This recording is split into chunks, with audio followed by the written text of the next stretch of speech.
Ассаламу алейкум. Витаю вас, друзья. Сегодня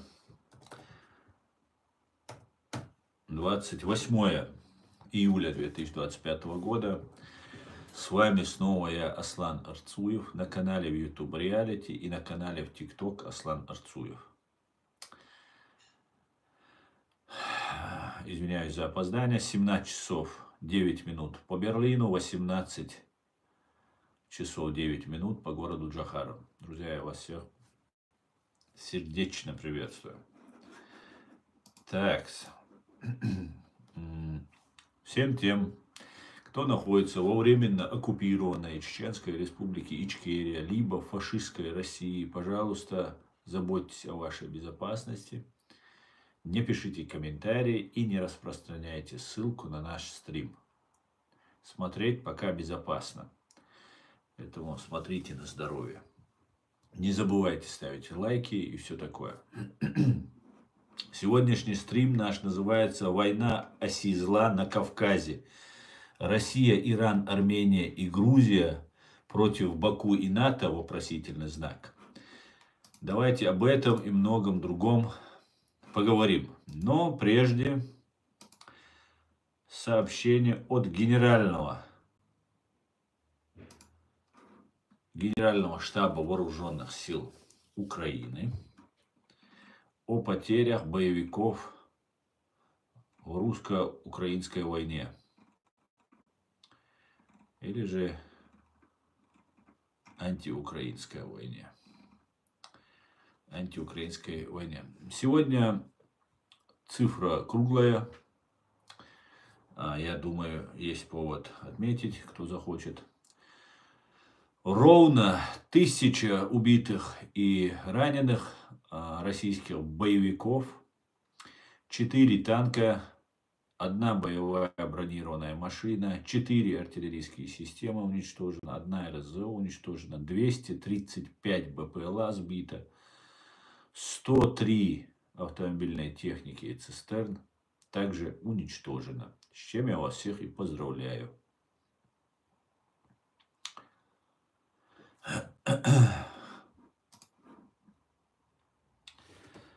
Так, привет, Старсклайд. Привет. Нет, я не знаю, дед. Человека с таким именем. Я не знаю. Ну и далее, друзья, перед тем, как начать обсуждать, я немножко вам хороших вестей. Хороших. Суперских. Чтобы у вас было настроение.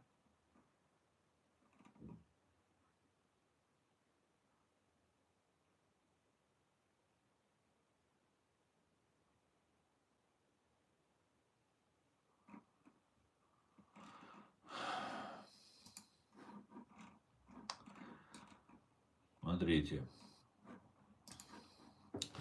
Как мы знаем, как мы помним, несколько дней назад, дней 10-11 назад, Дональд Трамп сказал, что даст Владимиру Путину и фашистской России 50 дней.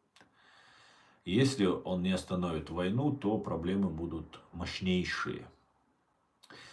И я так полагаю, это было сказано не для того, как некоторые конспирологи утверждают, не для того, чтобы дать время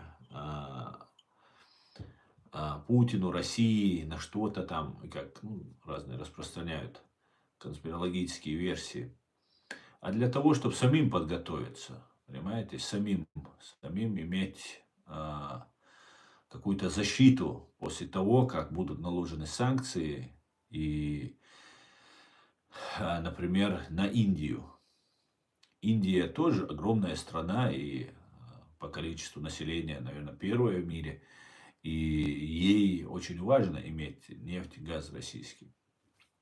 Ну и с Индии тоже хорошие новости приходят. И вот новость от Дональда Трампа. Дональд Трамп, уважаемый президент великих Соединенных Штатов Америки, анонсировал сокращение 50-дневного ультиматума для Владимира Путина по Украине.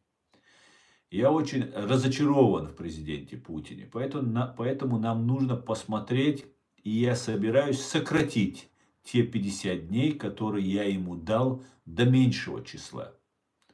Потому что, думаю, я уже знаю ответ, что произойдет, сказал Трамп на встрече с британским премьером Киром Стармером в Шотландии. Срок изначального ультиматума истекал в начале сентября. Мы уже много раз думали, что договорились, а потом президент Путин начинает запускать ракеты по какому-нибудь городу вроде Киева. Убивает много людей в доме престарелых или где-то еще. И повсюду на улице лежат тела, добавил президент США. То есть дней оставалось 40. Я полагаю, они будут сокращены. И вот почему. Не полагаю, уверен. Трамп просто так ничего не говорит. Мы просто не все понимаем, что он говорит и делает. Потому что он обладает той информацией, которой мы, к сожалению или к счастью, не обладаем. Власти Индии готовы разорвать нефтяные контракты с Российской Федерацией на фоне будущих санкций. Введение европейских санкций против индийского нефтеперерабатывающего завода Nayara Energy, где Роснефти принадлежит доля 49%, привело к отказу покупателей от его продукции, сообщает эксклюзив КЗ. Со ссылкой на Reuters.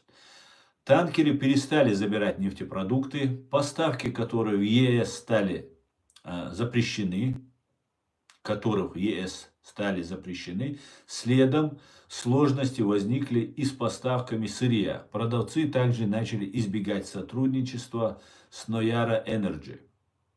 Ранее два танкера, приблизившись к Вадинару с целью загрузки дизельного топлива, произведенного на НПЗ Nayara, отменили свои заказы и покинули порт порожняком.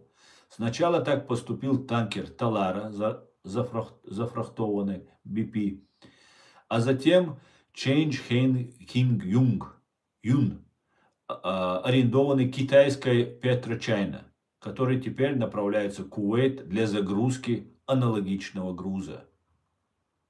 Судно Omni, доставившее партию Urals из России, перепродала ее НПЗ компании Metal Energy, расположенного в Мундре. Короче говоря, китайский корабль наравне с каким еще BP британским отказались закупать российскую нефть. И это может быть свидетельствует о том, почему Трамп сокращает эти 50 дней.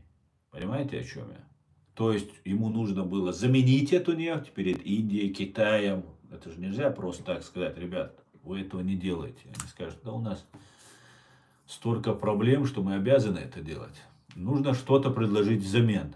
И до этого были взяты эти 50 дней, я так полагаю. Сейчас их уже меньше 40 этих дней осталось, и еще они будут сокращены. То есть, как сказал один американский сенатор, будут надирать пятую точку Владимиру Путину. С чем я вас, конечно, всех, друзья, поздравляю.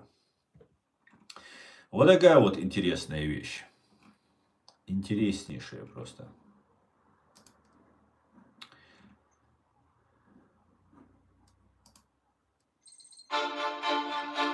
Так, подождите, я звук чуть-чуть убавлю. Короче говоря, Турция провела испытание мощнейшей неядерной бомбы, которая практически ничем не уступает атомному ядерному заряду.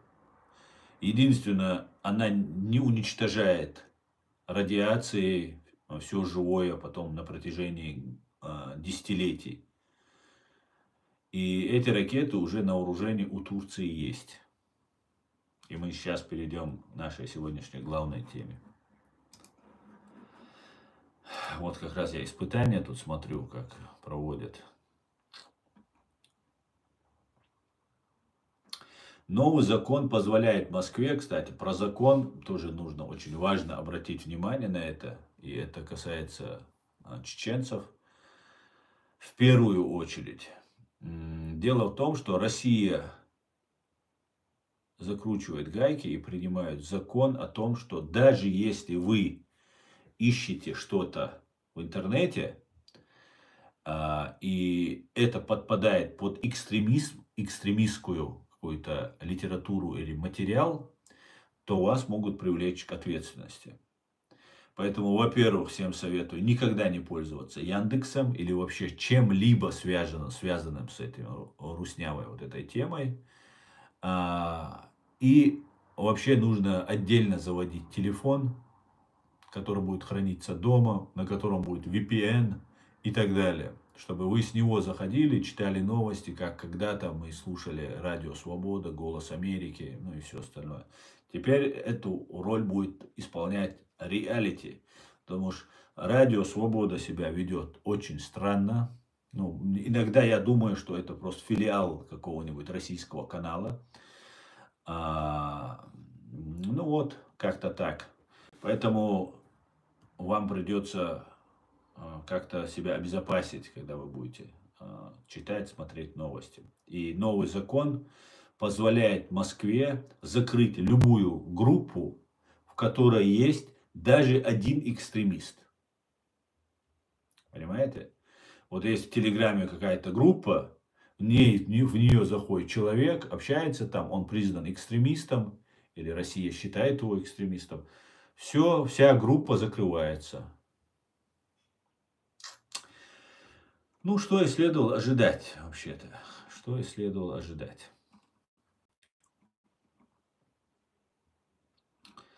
И еще новость, которая, скорее всего, не имеет отношения к фашистской России. Но с учетом того, что Россия пытается всячески вредить Германии, на юго-западе Германии сошел с рельсов пассажирский поезд. Погибли как минимум 3 человека. Около 1000 находилось на борту. Ну и нам показывают кадры, где есть оползень, и рельсы реально погнуты. Ну, может быть, русские заложили взрывчатку, чтобы оползень произошел. Поэтому немцы это выяснят, если это так. Но если это не так, в любом случае это трагедия, человек. И выражаю свои искренние соболезнования родным и близким погибших и скорейшего выздоровления раненым. Ну, думаю, русского следа там нет, но на всякий случай проверить, конечно, нужно, чтобы русский след исключить полностью. А еще одна новость, пока мы не перешли к нашей основной теме, тоже очень важная новость, очень хорошая новость, с которой я поздравляю. Я удивлен, почему это не делалось раньше. Хакеры, это белорусские, по всей видимости, хакеры, ну, якобы белорусские, парни, может, с Беларуси, но так они все наши, получается. Хакеры заявили об уничтожении 7000 серверов Аэрофлота и хищении 20 терабайт данных. Представьте себе. Ответственность за атаку взяла на себя хакерская группировка Silent Crow или киберпартизаны Бай, ну, Беларусь. Согласно заявлениям хакеров, были скомпрометированы все критически важные корпоративные системы, включая базы данных, истории перелетов и CRM. Злоумышленники утверждают, что получили доступ к компьютерам сотрудников, включая топ-менеджеров, а также к аудиозаписям переговоров, системам слежения и внутренней переписки, и уже опубликовали скриншоты. Аэрофлот сообщил об отмене уже 42 рейсов из-за сбоя в работе информационных систем, в том числе это полеты в Санкт-Петербург, Екатеринбург, Калининград, Казань, Минск, Ереван. Российские СМИ сообщают о коллапсе в московском аэропорту Шереметьево. Пассажиров, которые уже успели зарегистрировать багаж на отмененные рейсы Аэрофлот, просят забрать его в зале выдачи и покинуть аэропорт. Короче, переходим все на гужевой транспорт. Ишаки, лошади, буйволы. Это безопасно, и никакие хакеры не помешают.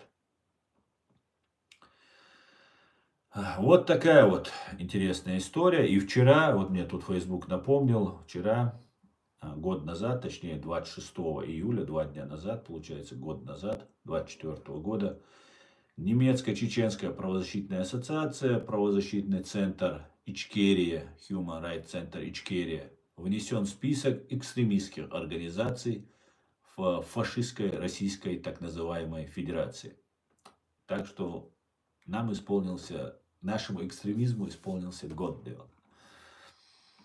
Кто не подвержен преследованию со стороны России, особенно это касается чеченцев, тот, на кого нет уголовных дел, кого не преследуют, кого не репрессируют, тому будет стыдно за то, что они ничего не делали.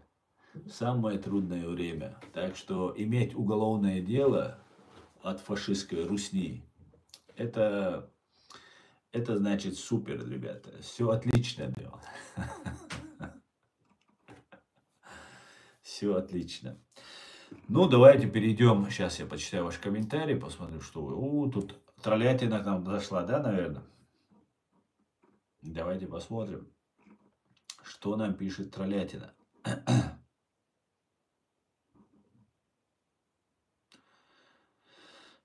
Так.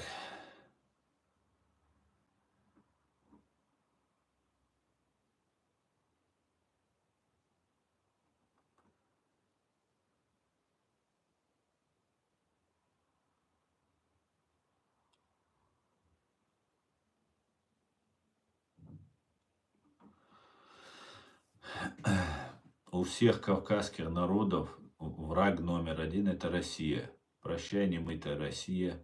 Прощай, полтораметровый карлик Лилипутин. Да, было бы, конечно, правильно, если бы имперская Россия для кавказцев, которые оккупированы и угнетались Россией, было бы такое. Но, видите, кавказцы служат, причем причмокивая, да.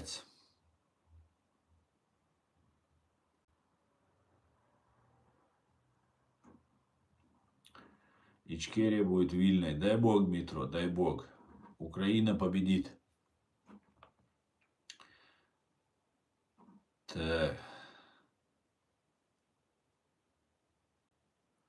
Старклайт, ты им сбиваешь всю малину. Они тут пишут, Гаджиев пишет, что я позор. Гаджиев, ты вообще пропал бы с радаров, да, подхолопные. Гаджиев, я напоминаю, кто не знает, это дагестанская фамилия. Причем здесь моя нация и его нация, не понимаю, да.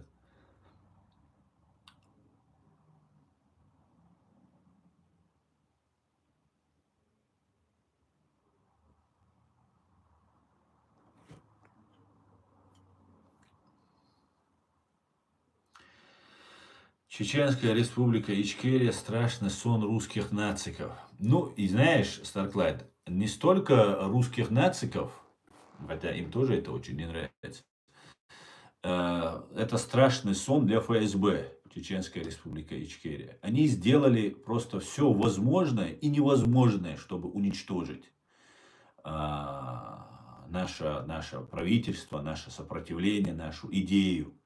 Знаете, они как будто хотели воду сделать сухой. Понимаете? Они не понимают всего происходящего. Но они приложили очень много усилий. Вы даже не представляете, насколько много усилий, насколько хитрости, коварства, вероломства они нам применили против наших людей, против нашего правительства, наших лидеров, наших президентов, наших командиров. Когда я начал вести стримы с Аядом и Диговым и начал рассказывать про наш президиум правительства, про наше правительство, вылез фашист и ублюдок. Это не оскорбление, это просто констатация факта. Невзоров, Александр, и сказал, что дело Дудаева живо. Он это так, ну вот приблизительно, я точно не помню сейчас. Короче говоря, что соратники или единомышленники Дудаева, короче, идея чеченского народа жива, и вот они выжили. И да, Саня, они выжили. И ты даже не представляешь, как хорошо они выжили. Имеется в виду, как много их и как они хорошо стоят.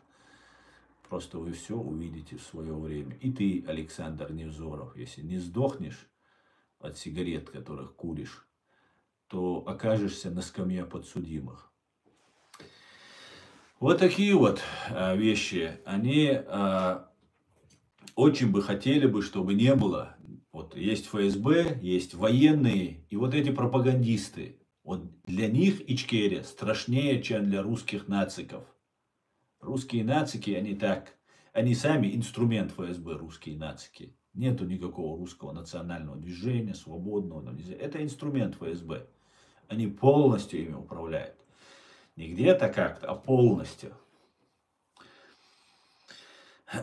Так. Пойдемте дальше.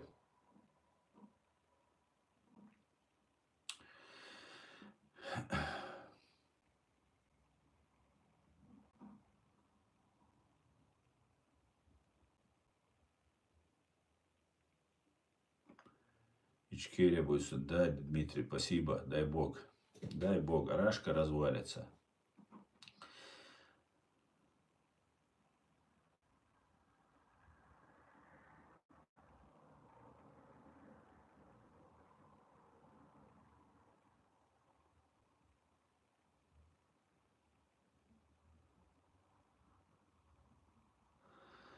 Абсолютно верно. Чечня, Ичкерия не может развиваться в составе России. Мы не можем быть в составе России, потому что это незаконно.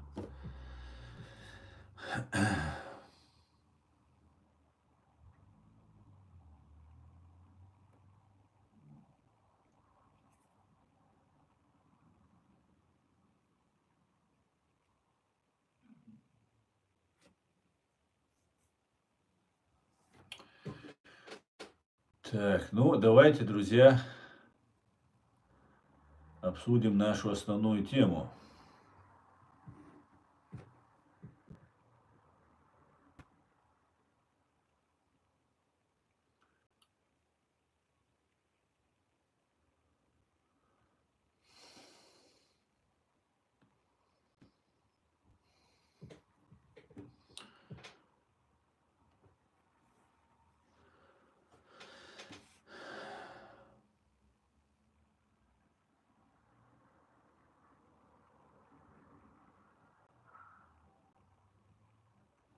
Ну, троллятина зашла.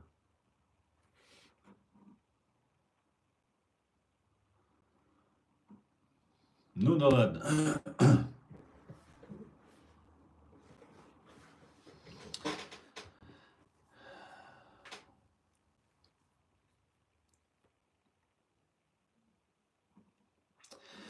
Ну давайте, друзья, поговорим о теме.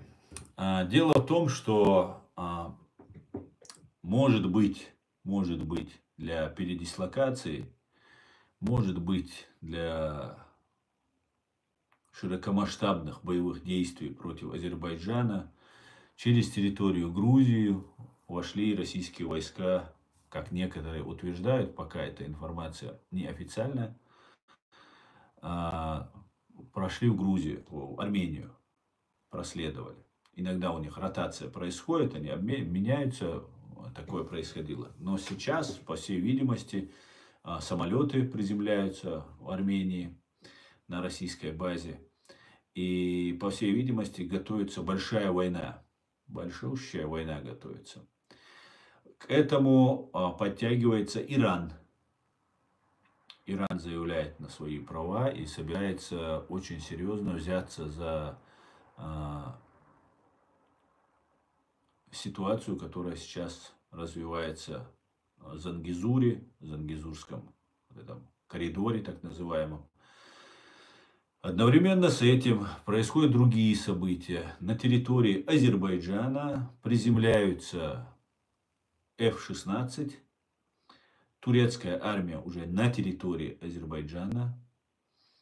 И если Иран осмелится, который совсем недавно был просто унижен и просто забит ногами Израилем и США, может быть, попробует взять реванш, повоевав там против Азербайджана, Турции, хотя плохая идея, конечно.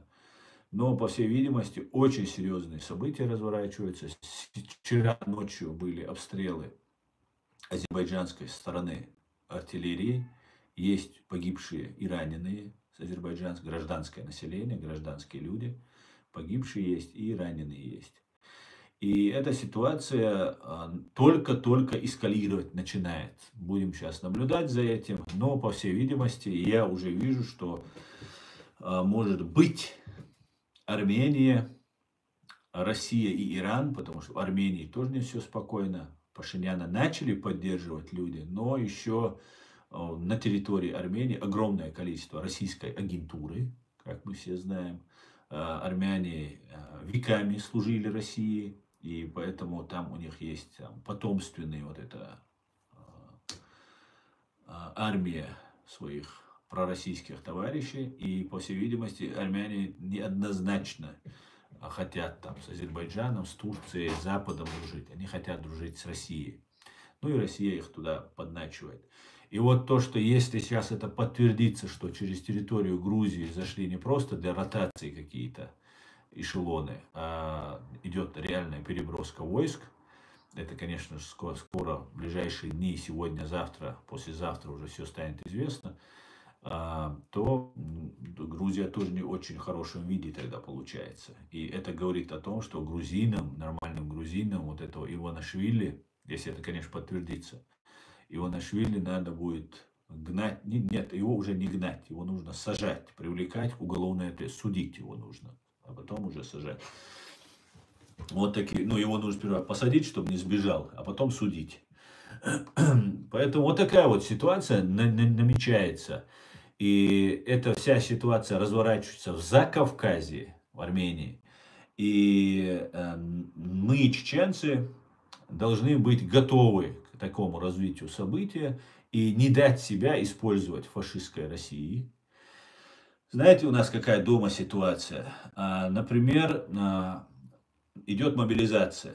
Поворотник на машине ты едешь, тебя гаишники сейчас основные, ну все силовые структуры, вот эти оккупационные, коллаборационистские структуры во временно оккупированной Чеченской Республики Ичкерия занимаются тем, что ловят жертв для так называемой СВО, называемой операции СВО. И поворотник вы не включили, тонировка у вас там не такая, страховку дома забыл, без прав там ты ехал. Вообще любая мелочь, на красный свет ты проехал, тебя останавливают и сразу же тебя оформляют. Оформляют и говорят, либо ты идешь, либо твой отец идет, либо брат идет и так далее. А так тебе 1 000 000 заплатят, 2-3 заплатят, погибнешь 10 дадут, там еще там, ну забалтывают. И учетом страха, с учетом того, что нету никакой возможности защититься, кроме как дать взятку. Если ты даешь взятку, да, тебе отсрочка идет, там богатые откупаются. А те, у кого нет денег, те идут на войну. Тех, кого мобилизуют в армию, их посылают сразу в мясные штурмы. Определяют, и они идут в мясные штурмы. Уже тысячи убито чеченцев, которые тела даже не забирают. И понимая вот эту всю систему, но есть более щадящий такой вариант. Вы идете, ну если вы, например, попались, вас забирают в армию, но если вы являетесь уже сотрудником, то вас, сотрудником полиции или какой-нибудь внутренней Росгвардии, там еще чего-то, то вас не берут в армию. Ну, вы уже действующий там какой-то сотрудник, поэтому вас не берут. И они исполняют, ну, их тоже отправляют в Украину, но они уже ну, не всех, во-первых, отправляют, и не все принимают участие в боевых действиях. Это уже Росгвардия, это полицейские функции, это где-то там контроль делать. И многие пытаются, чтобы не попасть в армию, пытаются идти вот в эту Росгвардию, потому что выбора нет. Если ты даже не находишься в Ичкерии, а где-то там в России работаешь, живешь, учишься, еще что-то, приходят к родителям, угрожают всех вот этих, кто призывного возраста, их всех сгоняют, родителей оскорбляют, угрожают и говорят там: звоните, если он не приедет, заберем отца, заберем брата, он пойдет вместо него там туда-сюда, и тот чаще всего возвращается. Понимая, что они в первое время трупы вообще не вывозили, и сейчас их не вывозят. Редко-редко, когда труп удается, там, если кто-то рядом свой оказался, вытащил, все, тогда есть труп. Если нет, он где-то там лежит, по телефону говорят, что погиб, и все. И больше никакой новости. Ни ворота открывать нельзя, то есть церемонию там траурную устанавливать, да, вот эту процессию. И люди идут вот в полицию, вынужденно идут, чтобы их не забрали вот эти мясные штурмы там и так далее. Тысячи уже убитыми, тысячами убитыми. Недавно, несколько дней назад, 45-50, от 40 до 50 человек одновременно были уничтожены, накрыты, какой-то там, когда колонна ехала, накрыли. 45-50 человек одновременно уничтожены. Это только вот разовый случай. Огромном количестве людей поубивают. И идут вот в эту полицию. И сейчас очень многие оказались вот в этой Росгвардии там и так далее. К чему я это все рассказываю? По всей видимости, сейчас будет большая заварушка на Кавказе, Закавказье, в Армении. И туда будут перебрасывать вот эту Росгвардию, вот так называемую, там, и так далее, и так далее, и так далее. То есть чеченцев. Чеченцев, дагестанцев, ингушей, всех-всех-всех будут туда отправлять. Поэтому мы должны понимать, что у НАТО выиграть невозможно. За Турцией, за Азербайджаном стоит Турция, за Турцией стоит весь блок НАТО, Америка стоит, как мы понимаем. Поэтому если не может Россия победить даже Украину, за которой не стоит НАТО в том военном плане, да, помощь какая-то идет и так далее, разведка работает, но как за Турцией, за членом НАТО, которая уже на территории Азербайджана и собирается этот Зангезур полностью контролировать, потому что там должна быть американская база. Армяне и азербайджанцы этот участок оспаривают, и американцы предложили им вариант: на 100 лет мы устанавливаем здесь базу, и никаких вопросов, чтобы и вы довольны, и мы, чтобы и Армения будет в безопасности. Ну, короче говоря, вместо российской базы там может оказаться Гимри, который находится, может оказаться в Армении американская, скорее всего, окажется. Там уже этот вопрос решен, потому что, по всей видимости, решен. И вот как ситуация разворачивается следующая. Кто пойдет воевать там? Ну, иранцы, конечно же, могут начать, да, они немножко оскорблены тем унижением, которое им Израиль и США нанесли. И они могут попробовать реванш сделать. Но шансов нет у них победить. С сегодняшними технологиями, сегодняшними возможностями, но и тем более вот ракеты, которые сейчас Турция свои протестировала, и показали они результаты наравне с ядерными ударами. Вот эти ракеты, до того мощные они, ну, с маленьким зарядом, но без радиации. Поэтому это все будет только усиливаться. Не в Украине, как я в начале войны против Украины говорил, что не победить Украину. Да, за Украиной стоит весь Запад. Не в военном смысле, в гуманитарном, экономическом, разведывательном, но в военном смысле даже не стоял за него. И все равно Украину не победили, как мы видим. Сами русские лидеры, там, разные депутаты, они говорят, что победить невозможно. Прямо, открыто, просто умеете смотреть, слушать, что они говорят. Невозможно. Это люди, доверенные люди Путина говорят. Это значит, Путин говорит. Просто Путин не может это сказать сам, потому что если такое произойдет, то люди скажут: а за что мы тогда погибаем? А вы слушаете реалити, и здесь вы всегда узнаете правду. Правду и только правду. И вот эта ситуация, которая сейчас разворачивается, она еще хуже, чем в Украине будет для тех, кто пойдет воевать против Азербайджана, Турции и США. Понимаете? Поэтому я всех кавказцев, в первую очередь чеченцев, призываю в Росгвардии, где бы вы ни были, пусть вас сажают, убегайте, прячьтесь. Если это сейчас начнется, вы не должны оказаться в рядах тех, кто идет воевать на стороне России против Азербайджана, против Турции, против Соединенных Штатов.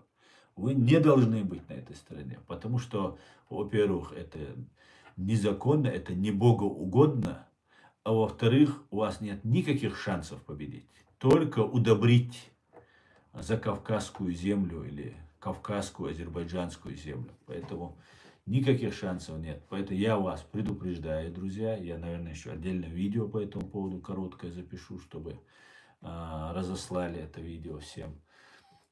Начинается вот такая вот серьезнейшая ситуация. И, скорее всего, вот этих росгвардейцев, которые, они, как говорится, нафиг не нужны в таком количестве их содержать, они бы их на мясные штурмы всех отправили бы. Их накапливали, на мой взгляд, теперь я понимаю, для чего я давно слышал эту информацию, что на мясные штурмы всех военных отправляют, ну, призванных, мобилизованных. А если ты попадаешь в Росгвардию, и то денег надо дать, чтобы в эту Росгвардию тебя не мобилизовали, а там и так далее.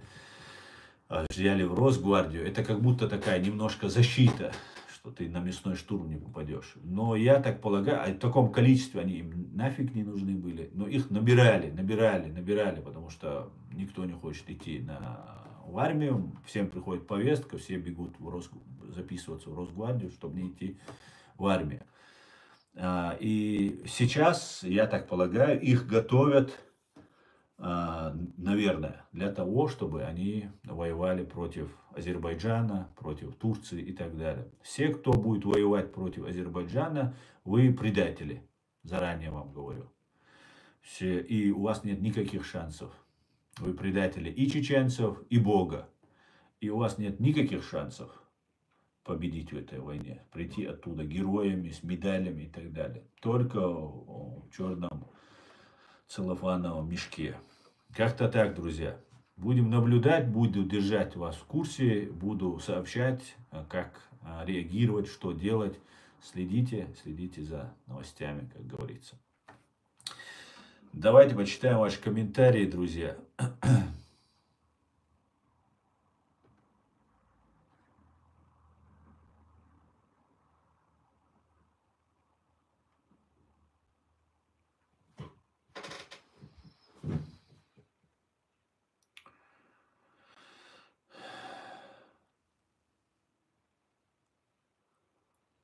Ну, я смотрю, вот тут опять.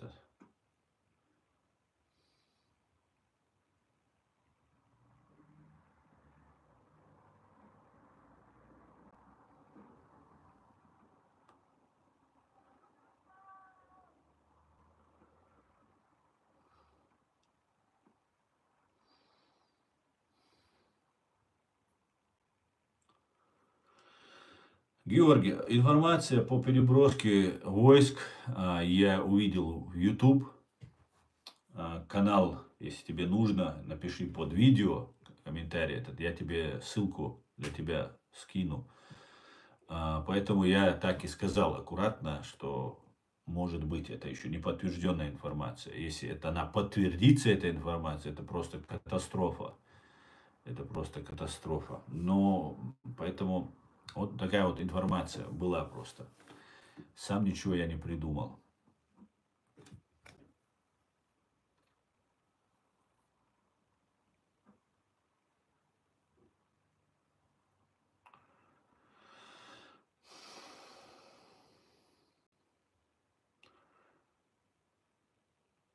Рафик Магарамов. Во главе Чечни нет хозяйственников. Любой хозяйственник начнет с образования, науки, соблюдения буквы, закона, возрождения, промышленности и экономики. Рафик, меня так удивляют люди, которые вот такие вещи, как вы, пишут, говорят. О каком главе вы говорите? Нас четверть населения, более четверти населения уничтожили. половина населения пропустили через концлагеря, где пытали, ломали, убивали, унижали, сажали. О каком вы говорите главе? Вы еще не понимаете, что происходит. Мы тут говорим, говорим, а вы вот как будто с Луны свалились. Такие вещи говорите. Какое хозяйство? Язык чеченский запрещают изучать на территории фашистской России. Язык просто, язык. Никаких институтов, мечети и спортзалы. Понимаете? Вот все, что есть. Чтобы твой мозг занимали муллы, и чтобы ты был физически крепкий, иди в спортзал. Потом тебя какой-нибудь Росгвардию, ГРУ, ФСБ или там военные куда-нибудь заберут. Все, на мясо тебя отправят. Вот все, что делается с чеченским народом. О чем вы говорите? Вы где были, люди? Вы где все это время были? О каком главе республики вы говорите? Человек с 3 классами образования, агент ФСБ. И по отцу идет. Вы о чем говорите? Какое хозяйство, какой глава. Вообще, мне так странно, когда я это вижу. Как будто люди вообще не понимают, что происходит. Вы думаете, 250, более 250 тысяч чеченцев уничтожили. И это никак не сказалось? Сколько вот азербайджанцев? 10 миллионов. Представьте, 2,5 миллиона азербайджанцев убили, а 7,5 миллионов пропустили, или 3 миллиона, 4 миллиона пропустили через концлагеря, где пытали, убивали, унижали. Представьте себе. И поставили какого-нибудь гауляйтера своего, может быть, азербайджанской национальности. Представьте себе, о каком хозяйстве он будет думать, о чем он будет думать. Он абсолютно, 100% управляемая марионетка ФСБ. Чеченцы не нужны на этой территории. Понимаете, нас продолжают уничтожать. Вот в чем вопрос. Если какие-то чеченцы думают, что они спрятались, они успокоились, они в политику не лезут, их ничего не интересует, и что это пронесет, так вот я разочарую этих чеченцев. Не пронесет, нас истребляют, нас заканчивают. Понимаете? Над нами ведется работа, все время нас уничтожали. Затем начали онкологией травить. Огромное количество людей умерло от онкологии. Огромное количество. Один человек в семье, когда болеет, вся семья работает на его лекарства, на его лечение, на его операции и так далее. И он в конце умирает. Все, эта семья останавливается, она замораживается. И других задач нет, кроме своего человека, лечить, помочь ему как-то. Понимаете? Все средства туда, все деньги уходят. Все туда уходит. А потом война в Украине, посылают туда, никто никого, я только что рассказываю, поворотник ты не включил при повороте, тебя на войну в Украину отправляют. Понимаете? О чем вы говорите? Какое хозяйство, какое образование, какая наука, о чем говорить, какой закон. Очень интересно наблюдать, когда кавказцы не понимают, что происходит.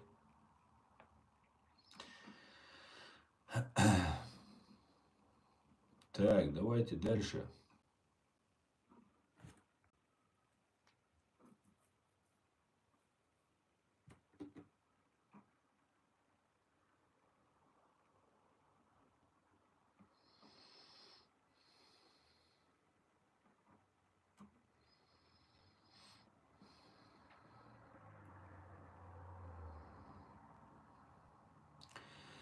В связи со сменой мировой на агрессивную политику, может, нам нужно скорректировать нашу политику для признания ЧРИ? Мухаммад, что ты имеешь в виду? Что ты имеешь в виду? Нам, чеченцам, знаете, почему Джохара Дудаева уважали во всем мире? Да? Мы, чеченцы-то, знаем, за что его уважали. Он выражал наше мнение, общее мнение. Был честен, искренен и не коррупционер. Сами русские говорили, самый честный и самый бедный президент. Это сами русские говорили. Они давали понять, что он честен и принципиален, то есть, и взяток не берет, значит, купить невозможно. За то, что мы его поддерживали, за то, что мы его любили, за то, что мы кричали «Жоухар, Жоухар, Жоухар», за это его на Западе. Здесь мир устроен как демократический. Так сложилось. Это не иллюзия, не выдумка. Это реальное положение вещей. Здесь на самом деле демократия. Со своими проблемами, со своими изъянами, со своими там промахами, недостатками. Но это лучшее, что придумало человечество. Лучшее. Пока больше ничего лучшего нет. И если мы все будем поддерживать наш президиум, если мы будем говорить там Алла Дудаева, Ахьяд Идигов, другие наши представители президиума, или просто мы будем говорить президиум правительства, вот в таком случае нас признают, и будут вести с нами работу.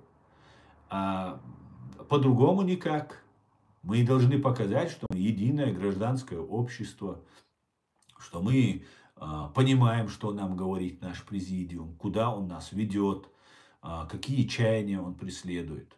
Мы это поддерживаем. Вот только в таком случае нас их признают, наш президиум признает. Признание же конкретно вот должно произойти с этими людьми. И чтобы этого не произошло, работает он Ахмед Закаев, Руслан Кутаев, много-много блогеров, которых вы тут видите, некоторые добровольцы, которые там где-то воюют, или не воюют, там, имитируют, что воюют. Вот это все ведется для того, чтобы наш президиум не признавался.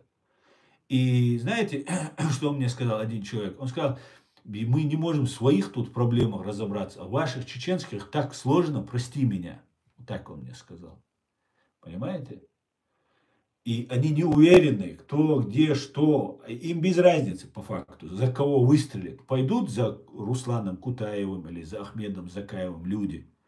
Все, они поддержат его абсолютно без зазрения совести. Вот такая вот лицемерная, циничная вот эта политика, особенно международная. Вот и все. Не пойдут, слава богу. Я убежден, что не пойдут. Но если пойдут, я имею в виду, поддержат. Мы должны поддержать свое правительство. Они знают, что делать. Я доверяю им. Я считаю их очень грамотными, опытными, мудрыми людьми. И самое главное, не предателями. Хотя это тоже не самое главное. Это одинаково главное. Быть опытным, умным и не предателем. Потому что ты можешь быть супер патриот, супер, честный, верный идеи и так далее. Но оказаться не очень грамотным, которого обманут. А наш враг, он очень коварен. Очень-очень жесток.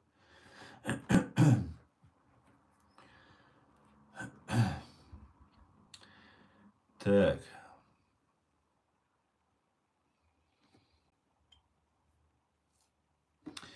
Поэтому, чтобы нас признали, Мухаммад, мы должны объединиться вокруг нашей настоящей, законной, не предательской, не пророссийской, прочеченской власти. Понимаете?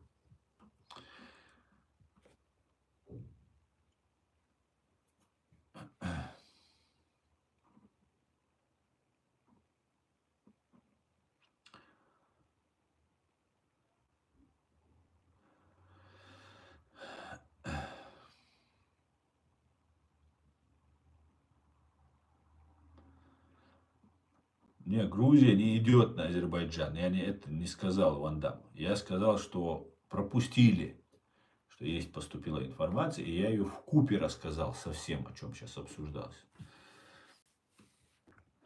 Что Иран действует, там, Армения там что-то мутит.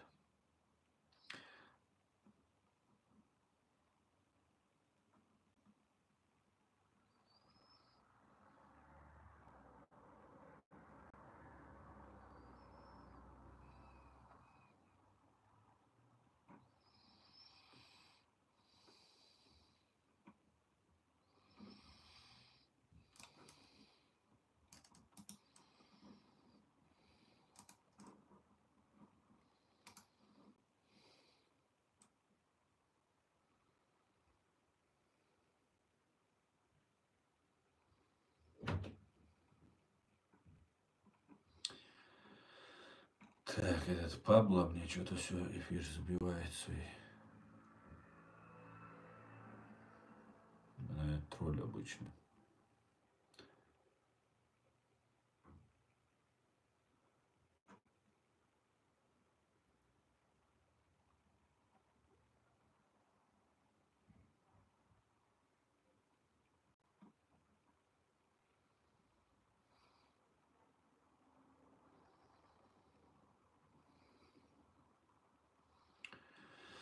Чечня, айда к нам, присоединяйтесь к Кавказскому братству. Всем чертям назло. Азербайджан, Армения, Грузия, братство. Реалист. Реалист, я полностью тебя поддерживаю. Кавказский дом это идея, которую озвучивали президент Азербайджана, президент Грузии, президент Чеченской республики Ичкерия, Кавказский дом. Мы только за, мы об этом призывали. Просто мы были немножко заняты, пока все тут развивались. Мы немножко оказались в геноцидальной войне. А так мы только за. Только за.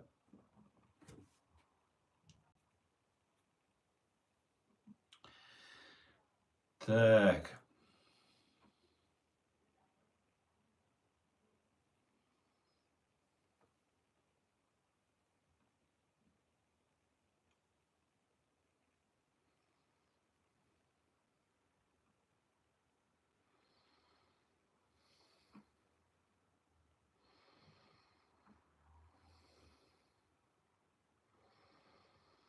Пользователь. Чечня должна выходить из состава так называемой РФ. Так мы никогда не входили в РФ. Зачем нам оттуда выходить? Вывести войска, деоккупировать нашу страну. Никуда мы не входили. Русня свои войска должна вывести.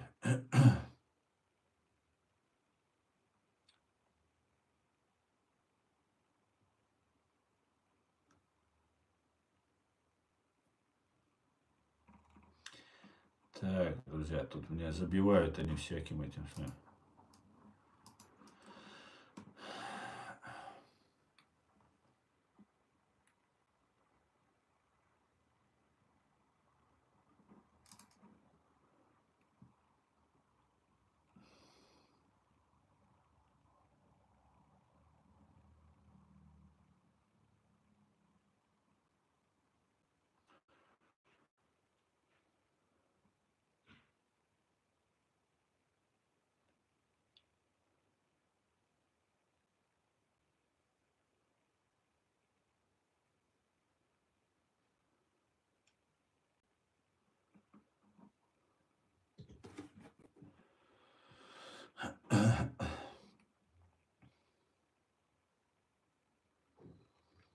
Да, Ибрагим, турки-месхетинцы тоже были репрессированы, это правда.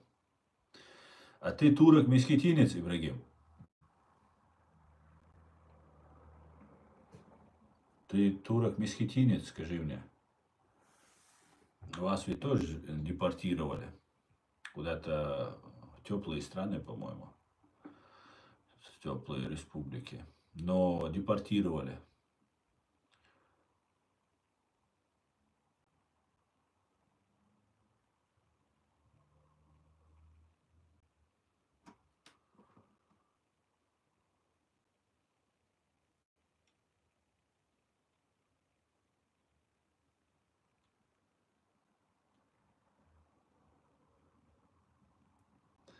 Трамп сократил ультиматум с 50 дней до 10 дней. Ну, 10 дней уже истекло.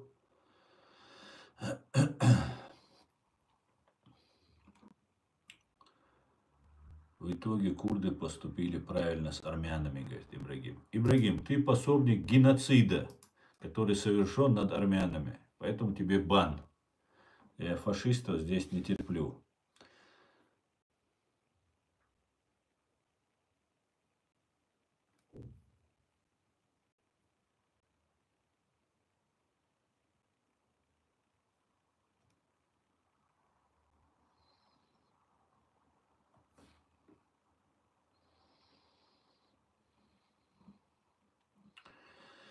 Аслан, здесь невозможно нормально писать. Почему-то написанный текст или намеренно, или не знаю как, меняется. Каждый раз пишешь одно, выдает совершенно другой смысл. Странно. Странно.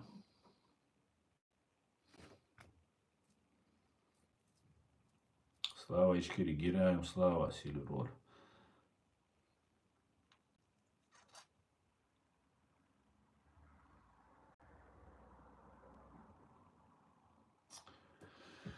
Так, что у нас по ТикТоку? Тиктоковцы молчат как партизаны. Молчат, как партизаны.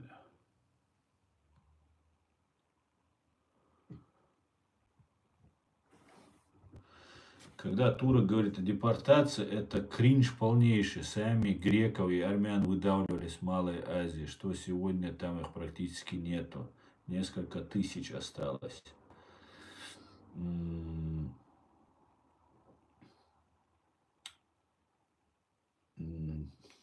Да, Османская империя себя вела очень нехорошо, я вам скажу. Очень.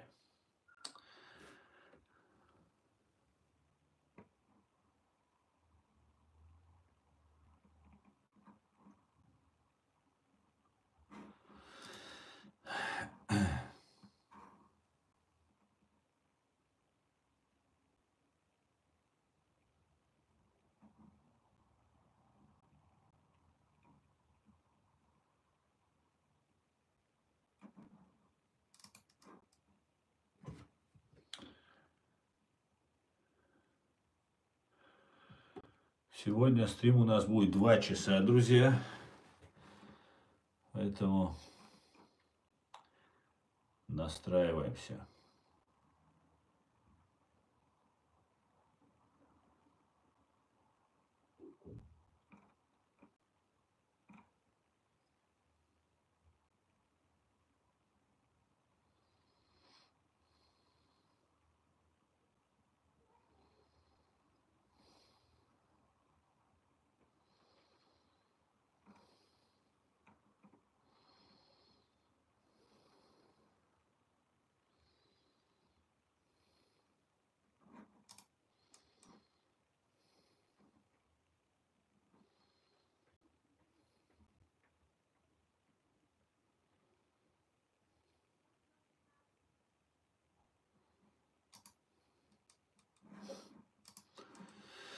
Как вы знаете, Австрия, которая всегда была независимым государством, имеется в виду независимым в смысле нейтральным государством, не вступала в никакие военные союзы, такие как, например, Альянс НАТО, изъявили желание, что они готовы вступить в НАТО. И бывший министр иностранных дел Австрии Карин Кнайсель заявила следующее. Россия, как правопреемница СССР, одной из держав, подписавших договор о суверенитете Австрии, имеет право не допустить вступления страны в НАТО. Об этом она заявила в интервью ТАСС. Представьте себе, Австрия так много потакала России, что экс-министр иностранных дел, представьте, экс-министр бежал, живет в России. Это позорище просто. Знаете, мне что напоминает? Сейчас некоторые на меня набросятся. Но мне напоминает Адольф Гитлер имама Шамиля.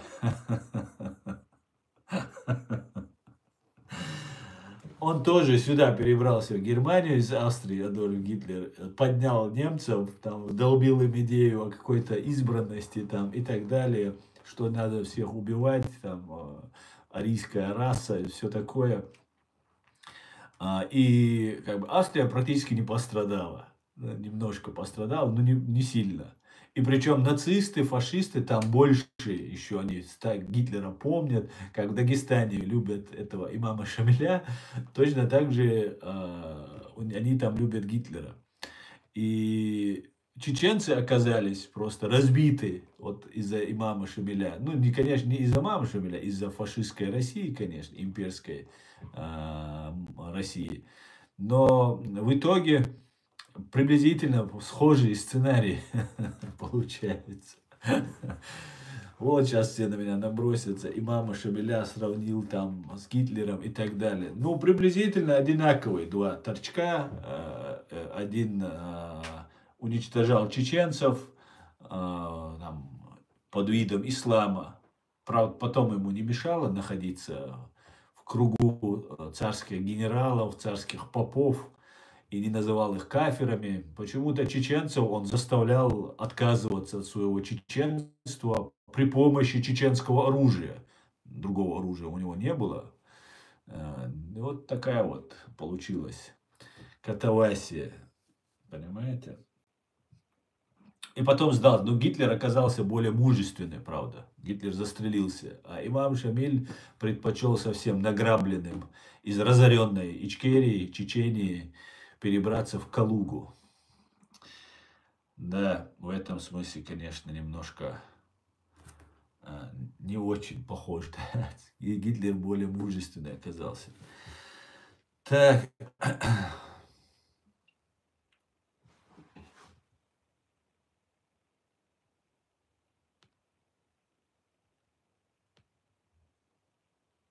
Sydligvis vel, sandsynligt 20 år siden, det er 20 år. Israel er der også. Slava Izraelu, Allah olsun. Sydlig bit så vel, det er sydlig nok mat ammo 20 år. Det er Войны оборщу, что ли, да?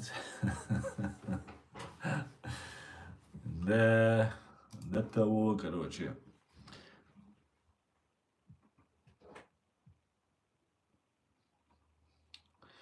Так, что дальше почитаю. Слава Ичкири, героям слава, Сиру Лоль.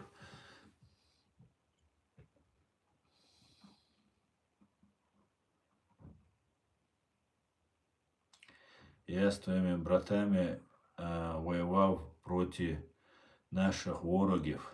Це для меня честь.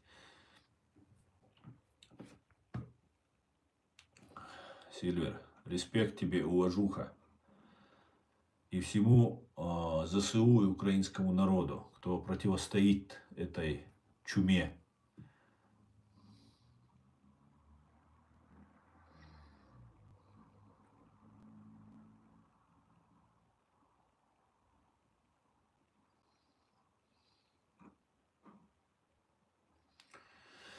Да, Австрия хочет на примере НАТО вступить в Швецию, например, вступить в НАТО на примере Швеции и Финляндии, да?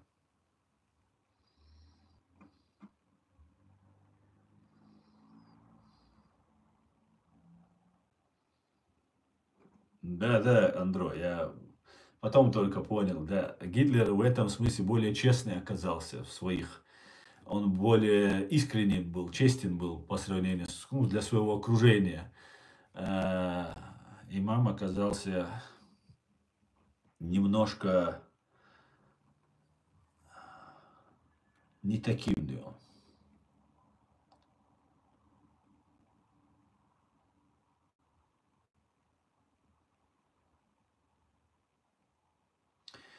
Гитлер потом аншлюснул Австрию в 1938 году, а Австрия тоже пострадала от политики нацизма. Потеря суверенитета, сотни тысяч жертв во Второй мировой оккупации 45-55. Так австрийцы гордятся Гитлером. Да, австрийцы гордятся, я слышал, непосредственно сам не видел, но я много общался с людьми, которые живут в Австрии. Они говорят, у них там фотографии Гитлера, там вот эти все нацистские вот эти символики, там разные у них, там они в подвалах у себя там где-то хранят там все. Хотя это у них не запрещено, все там не такое, но у них это так, не очень сильно запрещено, да. В этом смысле, ведь имам Шамиль также поступил, он же в Чечне находился, а потом Дагестан присоединил, часть Дагестана там, присоединил к своему государственному, ну, к Чечне присоединил. Но имам Шамиль, конечно, не Гитлер. Имам Шамиль не Гитлер. Застрелиться душка не хватило. Да. Причем, я, знаете, я уверен уже, я еще там немножко читал, смотрел, я уверен, что он не просто так поехал в Гуниб, или куда он там поехал сдаваться, Дагестан, ну, это их аварский населенный пункт. И не просто он так туда поехал, он сдаваться туда поехал. Сдаваться. И его принимали, его сдачу, в том числе дагестанская милиция в большом количестве. Поэтому как-то так. Я с Азова. Ох ты, Азов. Респект, Азов. Вы крутые парни, я вам скажу, азовцы. Вас люто ненавидят россияне. С чем я вас поздравляю. Это очень хороший знак. Меня тоже люто русня ненавидит КГБ, да.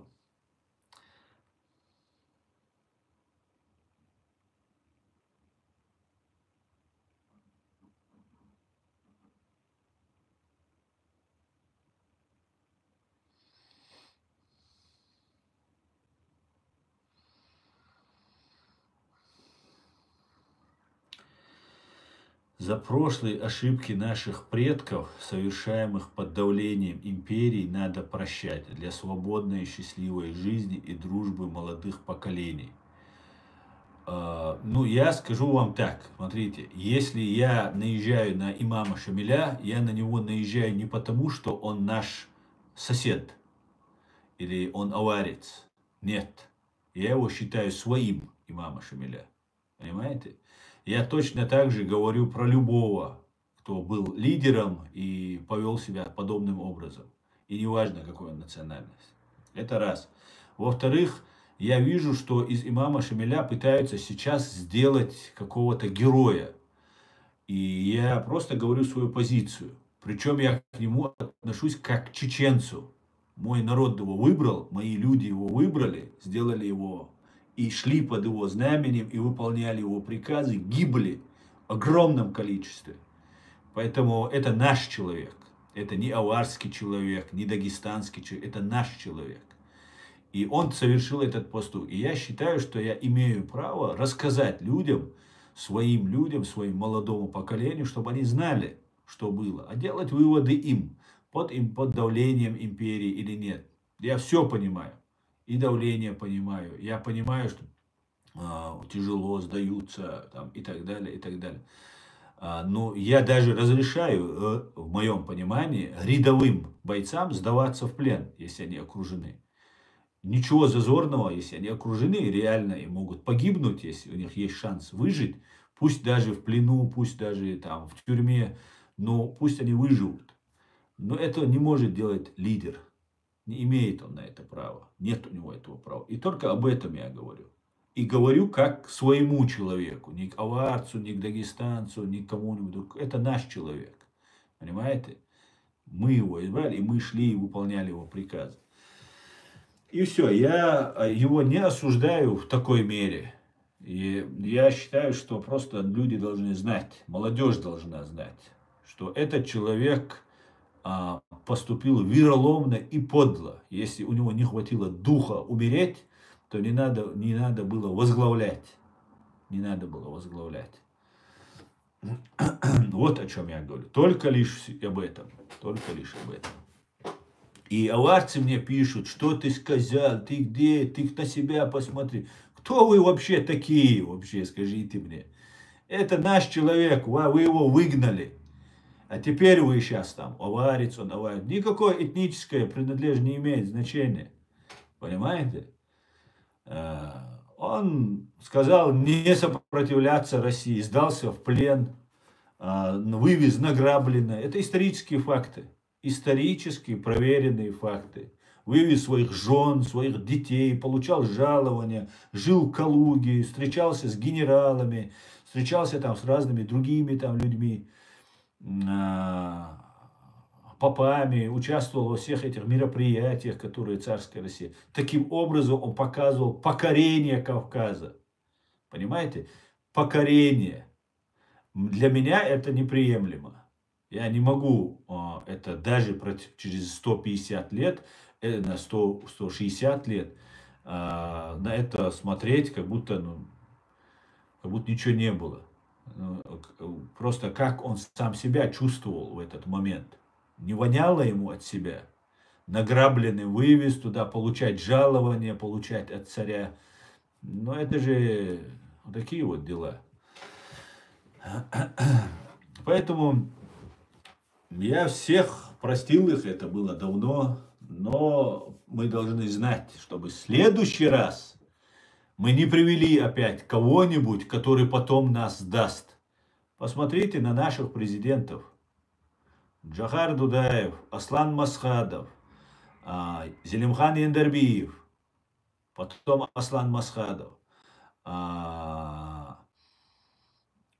кто-то, Абдулхалим Садулаев. до Каумаров. Никто из них не сдался в плен. Понимаете? Это важно. Это очень важно. Мы что здесь, детские игры играем? Так мы же народ хороним. Это наша мировоззрение, наша жизнь. Это наш мир. Понимаете? Это вам где-то сидеть там, где-то в Турции, или в Дагестане, или еще где-то, и рассуждать. Очень удобно. А нам, которые от 2 миллионов остались, не под предводительством имама Шамиляна мы были 2 миллиона. Мы 100 лет воевали. Имам Шамиль последние 25 лет только возглавлял. После имама Шамиля еще 2 года Байсангур воевал. Просто уже закончились, физически просто все, истребились, закончились люди. Понимаете? От 2 миллионов осталось 120 тысяч. И нам сейчас нагло, и не чеченцы, мы имеем право. Хотим мы поднимаем имама Шамиля, хотим мы его опускаем. Это мы решаем. Понимаете? Это наше дело, не аварское дело, ни кого-либо другого, не турецкое дело. Наше дело. Понимаете? Когда я, например, буду ругать Дудаева или Масхадова, не придет ко мне аварец и скажет, почему ты про Дудаева говоришь, и начинать мне писать оскорбления. Он этого не будет делать. Он потому что он аварец, он его так считает. Так вы его изгнали из Аваростана, из вашего Дагестана. И он первый указ издал не пускать ни одного дагестанца. И мы сражались, наши отцы и предки сражались, погибали. Понимаете? А приходит, мне рассказывает, он там наш, не ваш он. Ваш он был до того, когда его прогнали. Вот и все. Поэтому я просто хочу, чтобы моя молодежь, это мое видение, я могу ошибаться, опять же. Это просто мое видение, мое понимание ситуации. Но я хочу своей молодежи, чеченской молодежи, объяснить, чтобы они запомнили это, как это бывает. Причем, если бы это, опять же говорю, рядовой был бы или средний состав был бы, я бы не возмущался, ну сдался, были обстоятельства. А знамя, оно не может сдаваться. Флаг, носитель вот этой идеи, он не может, у него нет этого права. Он себе приговор подписал, как только он согласился стать имамом. Все, он либо умирает, либо несет это знамя до конца. Вот как-то так. Как-то так. Да кто ты такой, чтобы решать за Австрию, говорит. Я не знаю, Москва, за что я там решил, за Австрию или нет. Но как тебе, москвичу, могу сказать, я царь русских, царь России. Ты никому только не говори, понял? И прошу тебя уважительно относись к нему.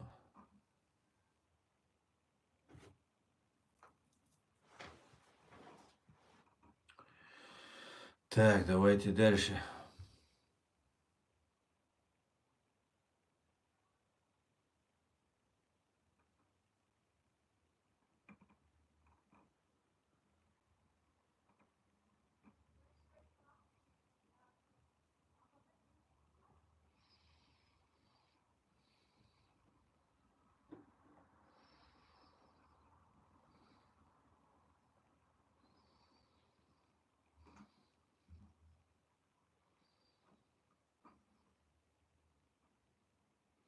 Что в то время были выборы, говорит Макс Краснодар. Конечно, Максим, для тебя, Макс Краснодар, для тебя это будет супер открытием феноменальным. Понимаете? Потому что, когда имам Шамиль сдался уже в плен, да, имам Шамиль сдался в плен, у вас еще было крепостное рабство. Понимаешь? Вы про демократию, про права человека, про свободу личности, про свободу убеждений, про свободу слова. Вы даже не знаете, что это такое. Вы даже не представляете, что такое возможно. Тогда вас деревнями продавали, обменивали на гончих собак. За одну гончую давали там одного-двоих человек. Понимаете? Души это называлось. Я никого не оскорбляю. Это ваших предков так называли. Понимаешь? Где ты там у нас? Макс Краснодар. Понимаешь? Поэтому тебе, то, что я говорю, были выборы, и имама Шамиля назначили. Тебе это кажется колоссально чем-то странным. Но выборы были, я не сказал, что выборы были, всеобщие выборы были. Это наши лидеры, наши командиры его избрали. Вот совет был, военный совет, они избрали. Но у нас была демократия. Понимаешь? У нас была демократия. И всегда в чеченском обществе была демократия. Потому что чеченцы всегда были свободными. У нас никогда не было рабов и никогда не было господ. Вот так нам повезло в этой истории, в этой жизни. И мы этим гордимся. Когда у вас были рабы, у кого-то были рабы, ты в частности, твой предок был рабом, наверное, потому что дворян вы всех расстреляли или изгнали. Когда были рабы, мы жили без рабов. Да, нам тяжело было, самим приходилось на плантациях, на огородах работать. Но мы не становились богаче, используя рабский труд. А потом пришло время, отменили рабство, и вы нас догнали. Понимаете? Человечество нас догнало. И вот такая вот ситуация. Поэтому, когда ты что-то такое говоришь, ты задумайся, что не только были рабы, люди жили в рабском положении, а еще были свободные общества на этой земле, в том числе на Кавказе.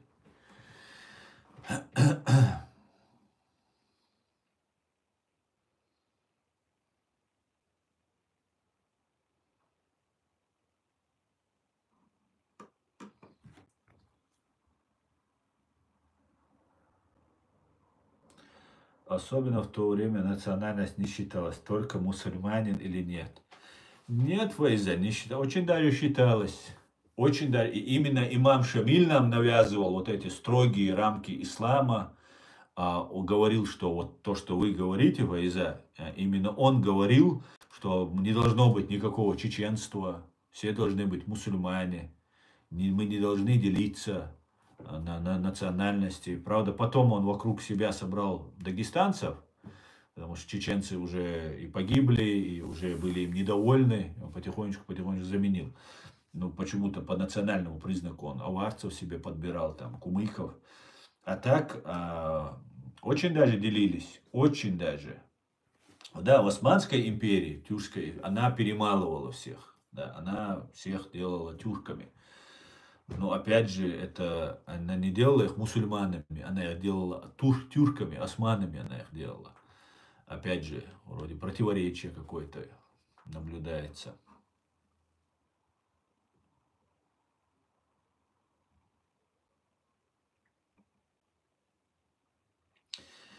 Асан, откуда информация войны с Азербайджаном? Здесь все молчат. Информация из открытых источников. Вот то, что я вижу, наблюдаю. Иран готовится, Турция вела войска на территорию Азербайджана. И вот я смотрел ролик, что через Грузию перебрасываются войска. Но опять же, это не официальная, не подтвержденная информация. Может быть, там ротация, говорят, может происходит там каких-то. Но уже на территории Армении находится на российской базе, находятся дополнительные российские войска, самолеты туда приземляются российские.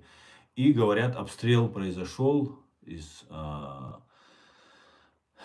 артиллерии, и погибли люди. И есть раненые, и погибшие в Азербайджане. Все из открытых источников, друзья. И инсайда там из ЦРУ или Ми-6 у меня нету.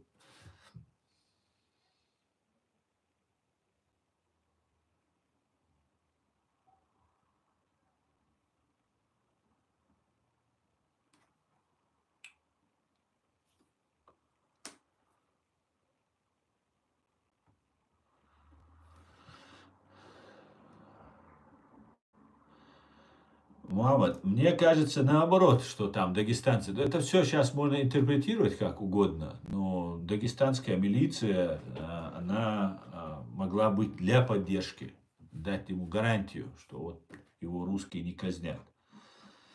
Поэтому может быть и так, как ты говоришь. Я вот в этот момент, в этот нюанс не буду с тобой спорить, обсуждать.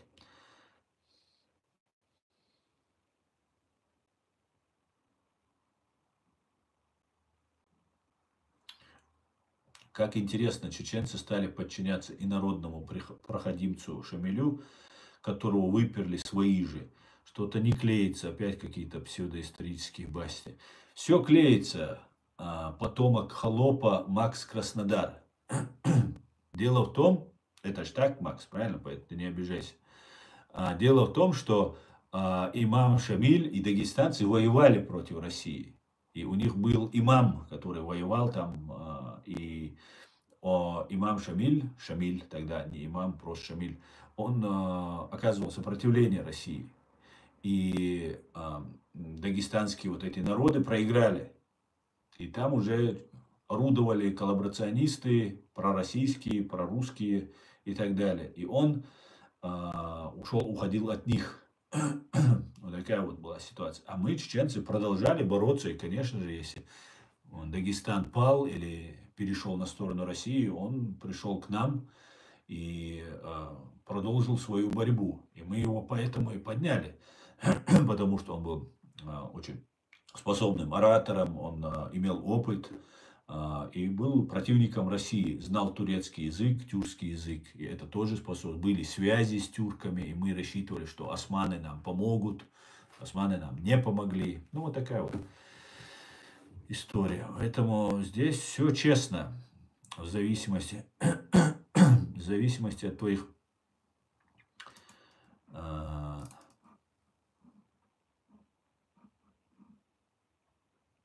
так, это я удалил.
Почему про Турцию так негативно отзываешься?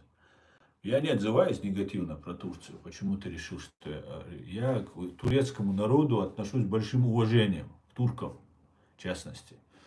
Я к турецкому империализму и турецким спецслужбам отношусь настороженно, и у меня есть для этого веские причины. Понимаешь? К турецкому народу, туркам, это не имеет ровным счетом никакого отношения, если не претендуют и не претендовали на то, чтобы оккупировать мою страну и подчинить ее себе. Мы никому не подчиняемся, только Господу Богу.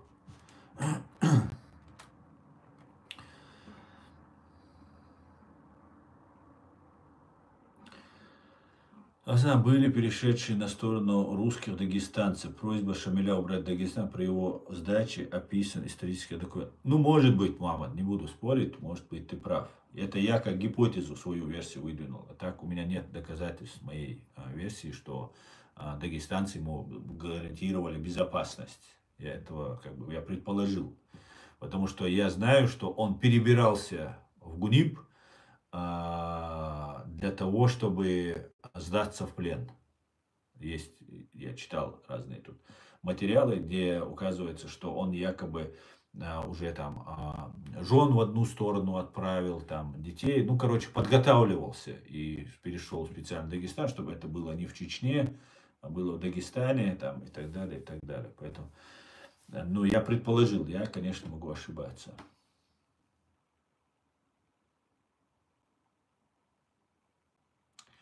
Можно спросить, или вы согласны с политикой Германии?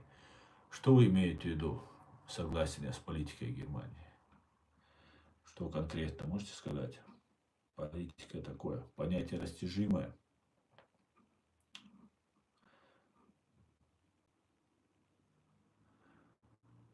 Я не знаю, чтобы Дагестан надолго воевал против России, кроме единичных случаев кумыков и аварцев. В 19 веке адыги и чеченцы воевали против русских десятилетия. Почитайте сами русских поэтов, где они пишут про сражение Валерик, Дарго и так далее.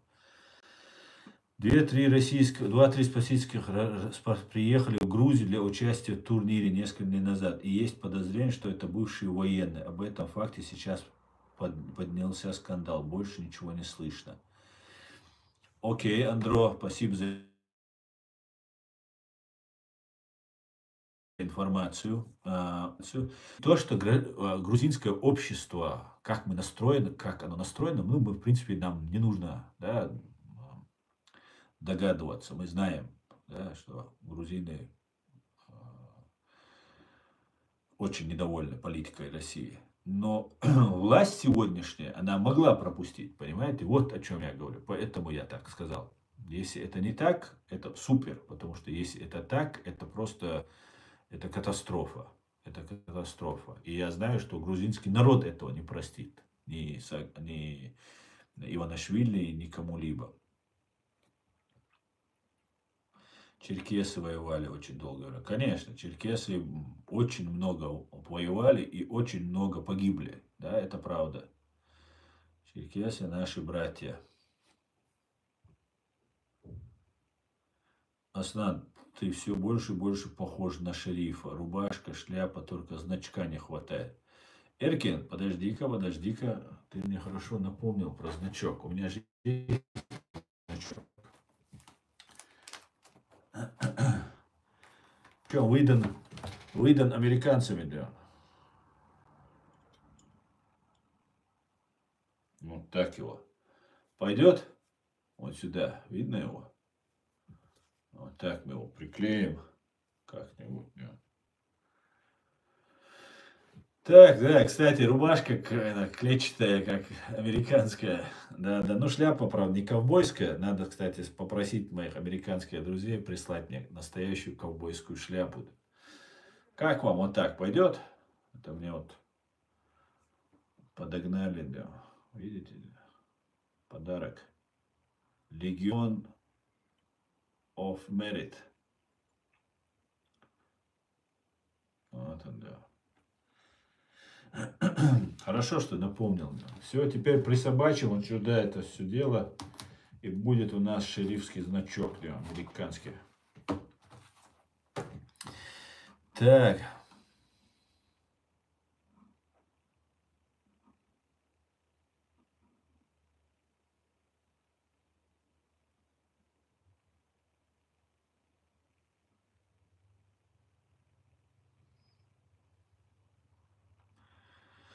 Большинство войск шейха Мансура были черкесы. Я знаю, Кантемир, да, шейх Мансур стал имамом Кавказа, и большинство его войск, да, его черкесы. У нас, эта практика у нас была такая. У нас не было, вот почему нацизма у нас, национализма никогда не было, который был здесь в Европе потом уже. И раньше был, и рабство здесь было. А мы могли, если человек достоин, если человек проявляет свои какие-то качества, мы могли сказать: вперед, двигай, давай, покажи, что ты можешь. И не дрались за власть. Демократия была, человечность была, права человека были, да? Понимание было. Это кавказская культура, понимаете? Это особая цивилизация Кавказа, понимаете? И, ну, все, до сих пор мы это все храним, все пытаемся сохранить, хотя Россия делает все возможное, чтобы у нас это убрать. И черкесы понесли колоссальные потери, колоссальнейшие потери. Да.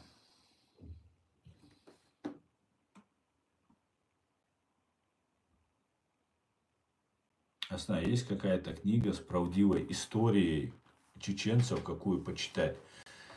Не знаю сейчас, какую можно книгу почитать. Вообще мало таких у нас книг.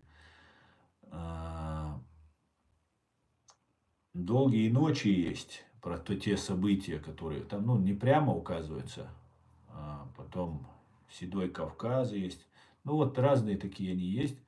Сейчас я не скажу. Может, кто-то посоветует, друзья, посоветуйте какую книгу правдивой истории. Правдивая история – это большая проблема, я тебе скажу, найти, потому что делалось все, чтобы ее не было, правдивой истории. Мы передавали это из уста в уста. У нас все уничтожалось. Мы находимся в тяжелейшем положении, находились и находимся до сих пор. Там как-то так.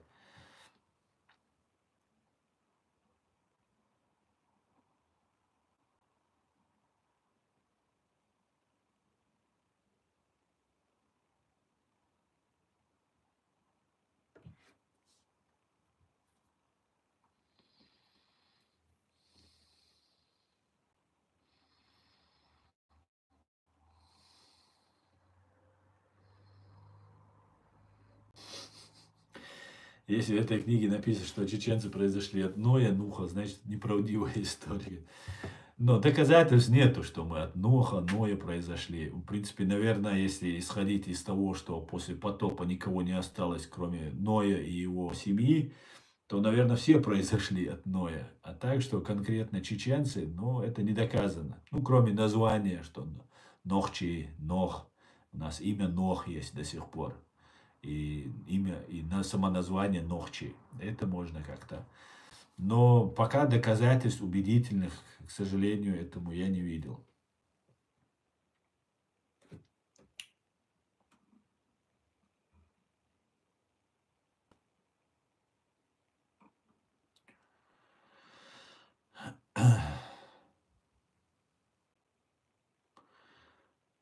Дагестанцы утверждают, что Шамиль не сдавался.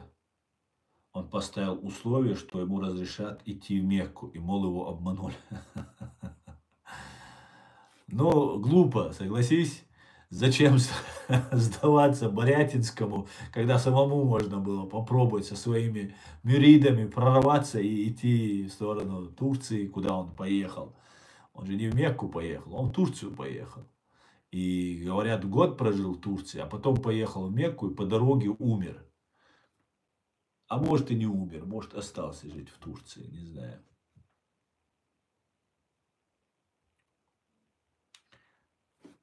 Так.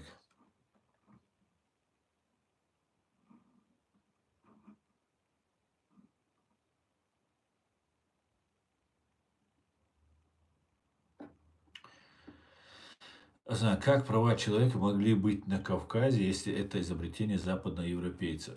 Ну, всеобщая декларация прав человека, конечно, написана после Второй мировой войны в 1948, по-моему, году. И она просто все это систематизировала и прям указала, что права человека нужно соблюдать. Но права человека же зародились до того, как была принята всеобщая декларация прав человека, правильно? Ведь и в Библии, и в Торе, и в Коране, и везде об этом говорится: не убей, это что ж права человека, не, ну и так далее, и так далее. И они у нас, по крайней мере, было право на свободу, что человек не может быть рабом. Русские рабы бежали к нам, и мы их принимали на Кавказ, и к чеченцам, и к черкесам, и к остальным. И мы их принимали, мы им давали свободу, и свободная земля была на Кавказе. Все стремились на Кавказ. Поэтому я же не в сегодняшнем смысле права человека, как всеобщая декларация прав человека. Я об этом.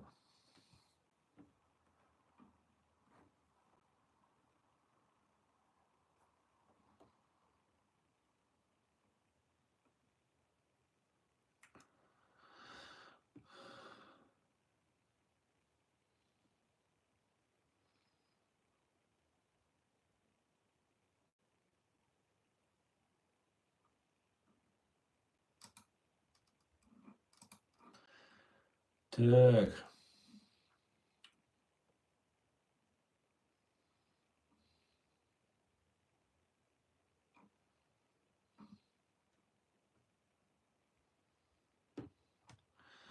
Расскажи пару слов о беженцах, которых чеченцы принимали у себя еще со средних веков. Европа только в 20 веке пришла к тому, что в чеченском обществе существовало с давних пор. Ну, мама, ты это знаешь, у нас было, это не только у чеченцев было, как я сказал, это было и у других Кавказ, это наша кавказская культура, кавказская цивилизация, нам это гласило, и у нас было принято принимать. И не только на Кавказе были, принимали беженцев, помогали людям, во всем мире такие случаи были. Просто, знаете, когда началась, точнее, когда закончилась Вторая мировая война, люди поняли, здесь европейцы поняли, что если не будет какого-то закона, регулирующего беженцев, права беженцев, условия оказания помощи беженцам, то следующая война будет катастрофой, потому что не столько война была даже катастрофой, сколько вот этот голод, холод беженцев, которых никто не мог принять, они, ну, очень тяжело все было.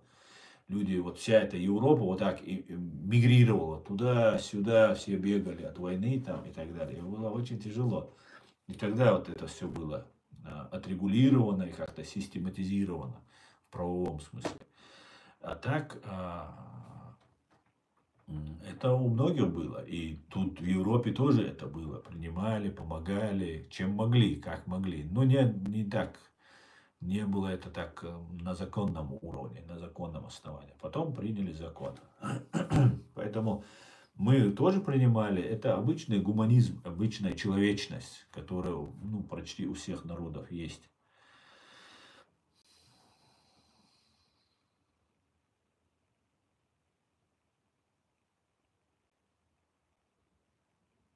Интеллигентствующее быдло, что-то я не слышал такое.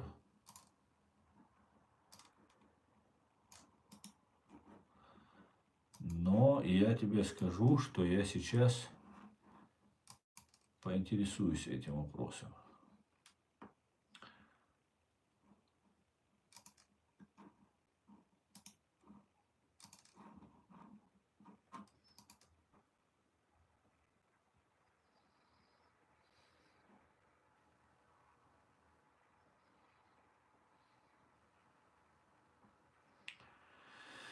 Выражение «интеллигентствующее быдло» связано с Александром Прохановым, известным российским писателем и публицистом. Он активно писал о русско-чеченских войнах, в том числе о первой русско-чеченской войне 94-96 года. Скорее всего, вы имеете в виду его роман «Чеченский блюз», где описываются события новогодней ночи 95-го года в Грозном, когда штурм города обернулся трагедией и разгромом для российских войск. Проханов часто использует яркие провокативные выражения, и интеллигентствующее быдло вполне в его стиле. Если это не та книга, возможно, вы имели в виду его публицистические работы или статьи того периода, например, в газете «Завтра», где он нередко высказывался в подобном тоне. Так что это не наш, да, получается.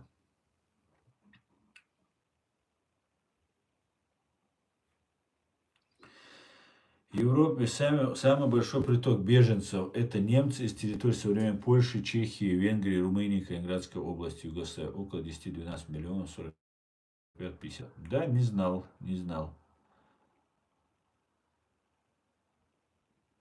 Безликий царь Русни рулит крепостными, которые от него без денег и ума. Сильно сказано, слабяк, Машовый.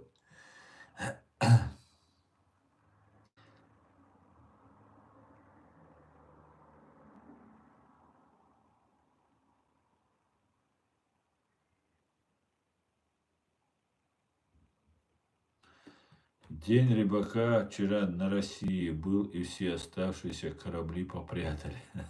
Добрый я, приветствую тебя, дорогой. Так, не было такого случая, чтобы за пару беглых русских, как писал Ермолов, не выдавая, погибали целые чеченские села.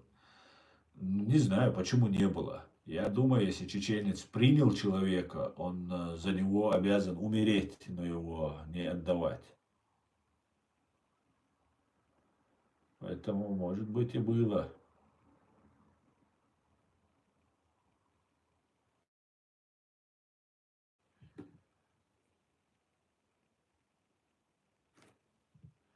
Что не понял? Можно, вы согласны с политикой Германии, где детей забирают, у мусульманов и христианов детей забирают.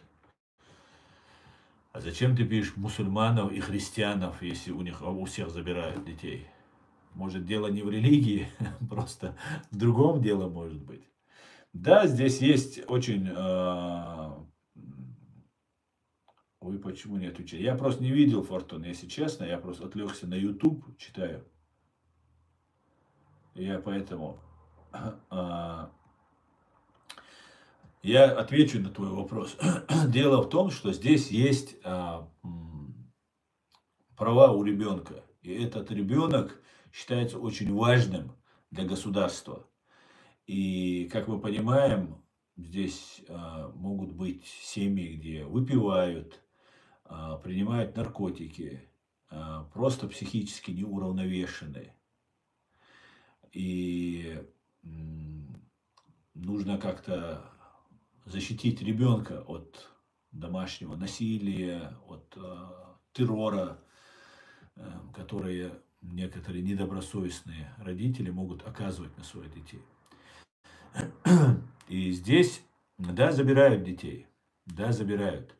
Но я не слышал ни разу, чтобы просто так к вам кто-то приходил и забирал. Даже когда что-то происходит, не происходит. В Норвегии говорили, это как-то очень быстро, легко решается, там, что какие-то деньги там выделяются. В Норвегии это большая проблема была.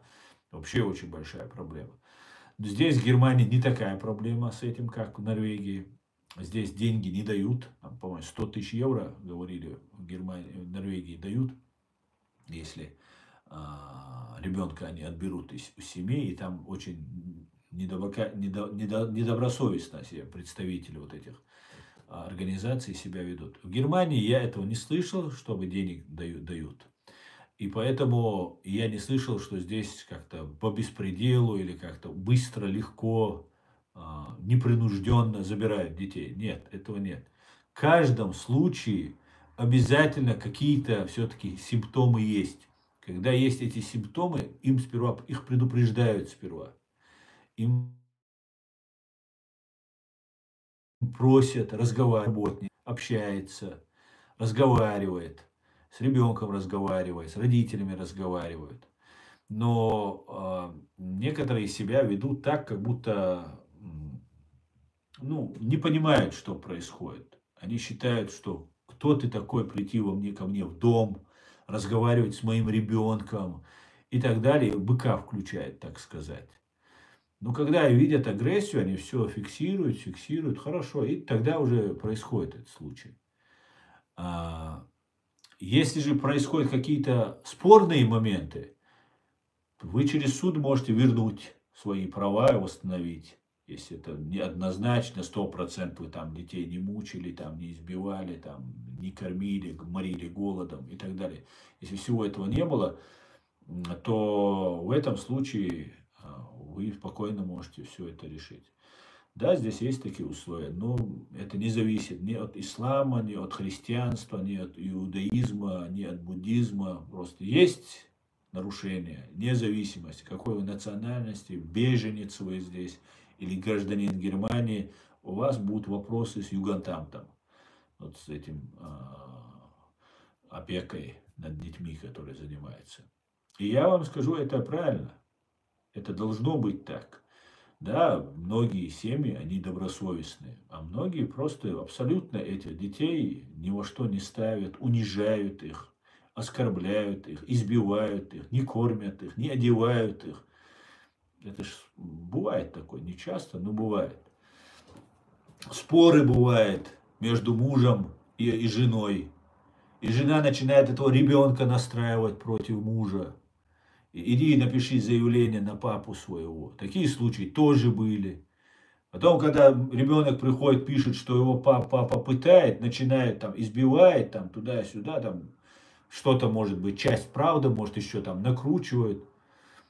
А потом выясняется, что и мама не совсем такая, папа начинает на маму говорить, а она это делала, она то делала. она там дома не ночует, оставляет его одного и так далее. И тогда в итоге говорят, все хорошо, уже когда государство влезло в семью, оно узнало правду, оно принимает решение. Вот эти случаи бывают. Я не знаю, почему тебе смешно, Фортуна. Зачем ты задал вопрос, потом, если ты будешь смеяться. Понимаешь, ты можешь мне прислать видео, как у цыганской семьи отбирают ребенка. Ты, наверное, это видео хочешь сказать, ты хочешь прислать. И каждый случай индивидуален. Понимаешь, ты хочешь сказать, если даже если было бы какое-то, может, какое-то у тебя видео, где есть какое-то нарушение, ты хочешь сказать, что вот из-за этого одного нарушения, то нужно отменить весь этот закон, эту систему. Так получается? А? Почему я вру? Почему ты так говоришь? Видишь, ты психически неуравновешенная, Фортуна. Понимаешь, ты сразу начинаешь нападки на меня совершать. Я не вру. Я говорю, как есть. Извини, что не попал. Наверное, у тебя какие-то проблемы с этим, раз ты такие вещи говоришь. Но я знаю одно. Просто так в Германии детей не забирают. У нормальной, добросовестной семьи. Если эта семья психически уравновешенная, не наркоманы, не алкаши, еще какие-нибудь, нет, и угрозы для ребенка нет, они думают о ребенке. Не о чеченских традициях, не о цыганских традициях, не о чем-то другом. Они думают о ребенке. Нравится нам это, не нравится, у них такой закон. Не нравится, собрались, уехали. Нравится, терпим. Или не мучаем детей просто. Вот и все.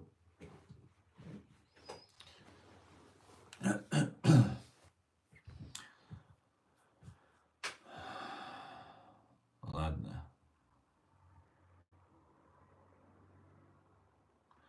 Если мама по барам не шляется.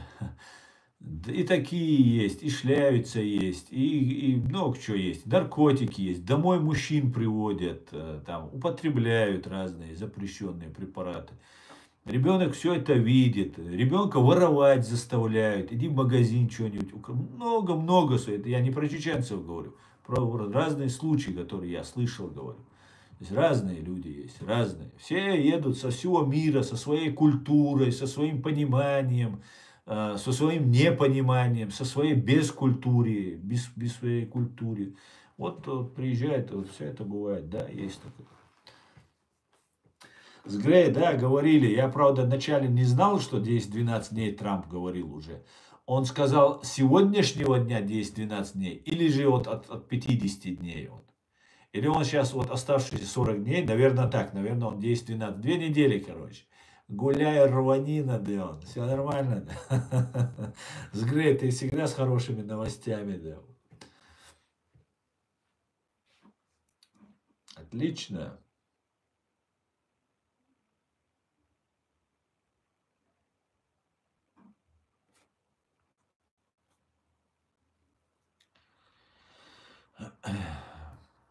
В исламских странах нет прав у детей. Там могут и бить, и оскорблять, и ничего за это не будет. Права есть в европейских правовых странах, где Германия, Норвегия и так далее.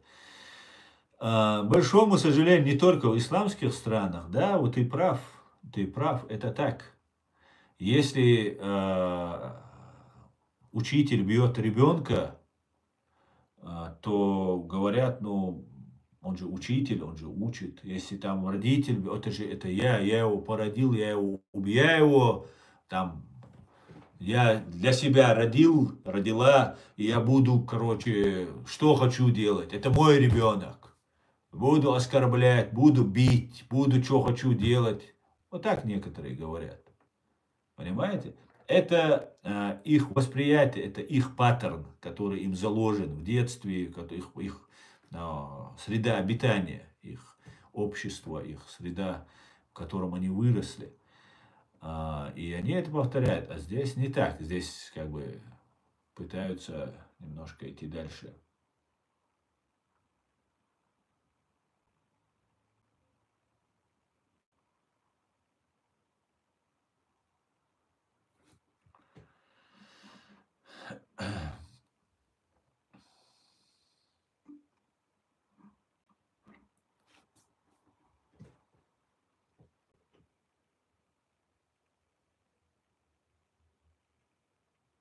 Смешно смотреть, как он коверкает свой говор.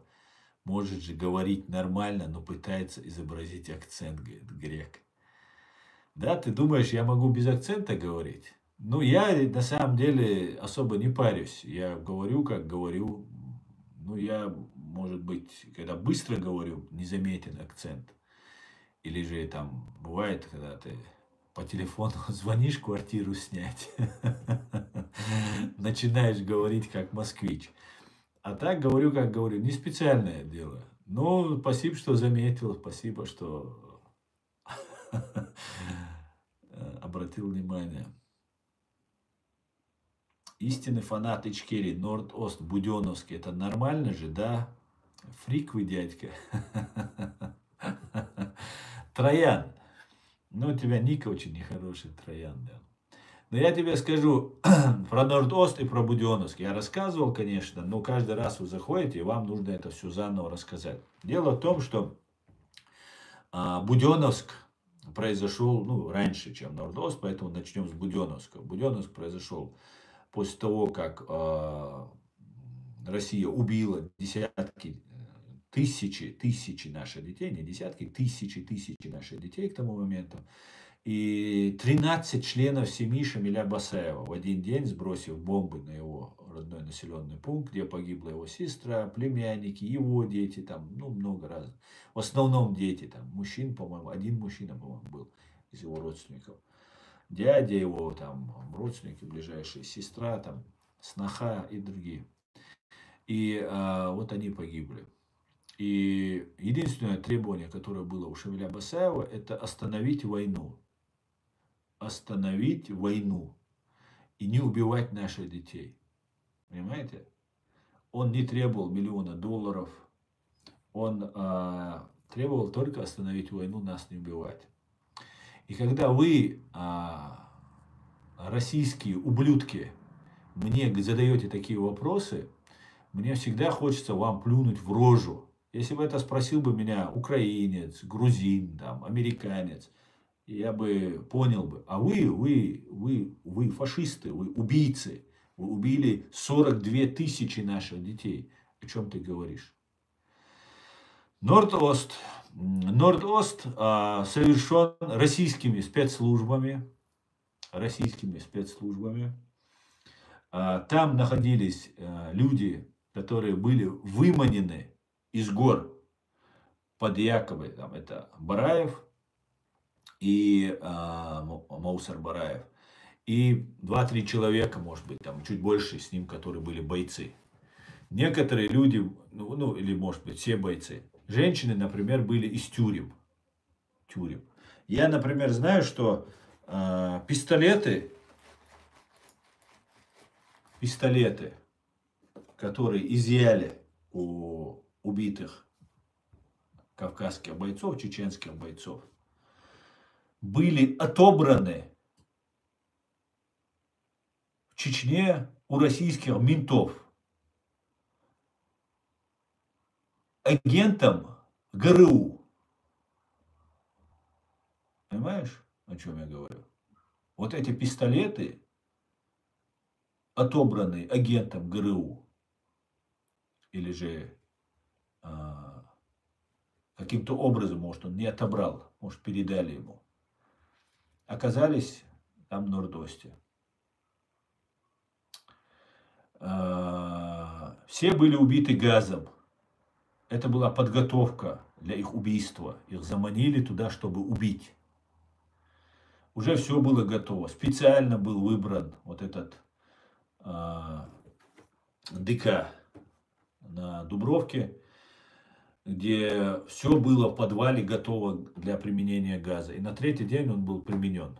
И всех людей усыпили. Единственная проблема, почему операция провалилась у них, они антидот, который должен был быть вколот надышавшимся вот этим людям, отравленным этим людям, не был вколот, потому что засекречен был сам вот этот газ, потому что он запрещен международной конвенцией, чтобы не подставляться, они просто дали умереть этим своим, вашим людям, ваша фашня ваша ублюдочная страна дала умереть вашим людям. Потому что вы для них, как при крепостном праве, ничего дороже, чем вы, для них гончие собаки.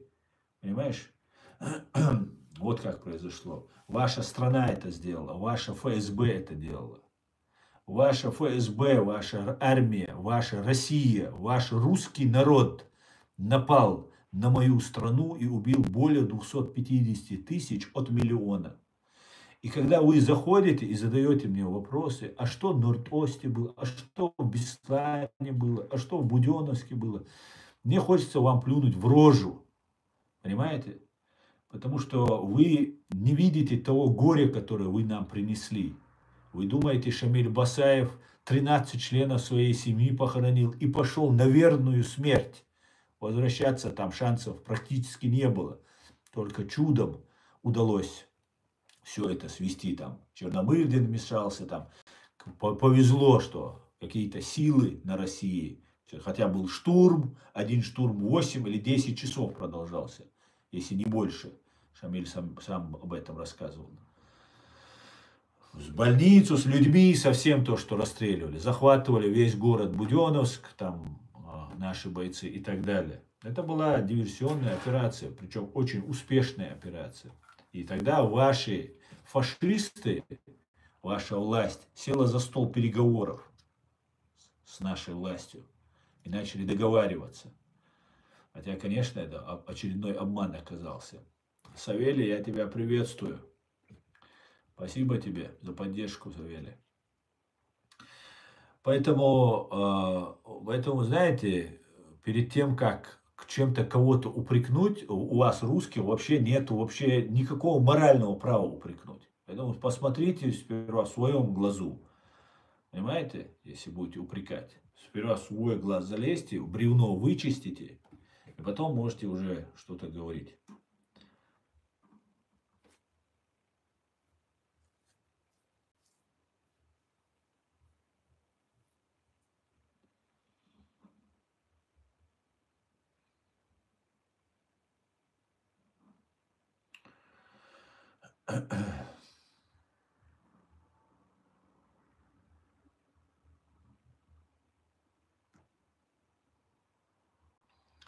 Ватники, вам факты и правда никогда не нравились. Да, они пребывают в плену вот этого обмана, что они великие, что их власть о них думает, что их ФСБ самая лучшая, самая сильная, она их защищает, она их уничтожает, понимаете?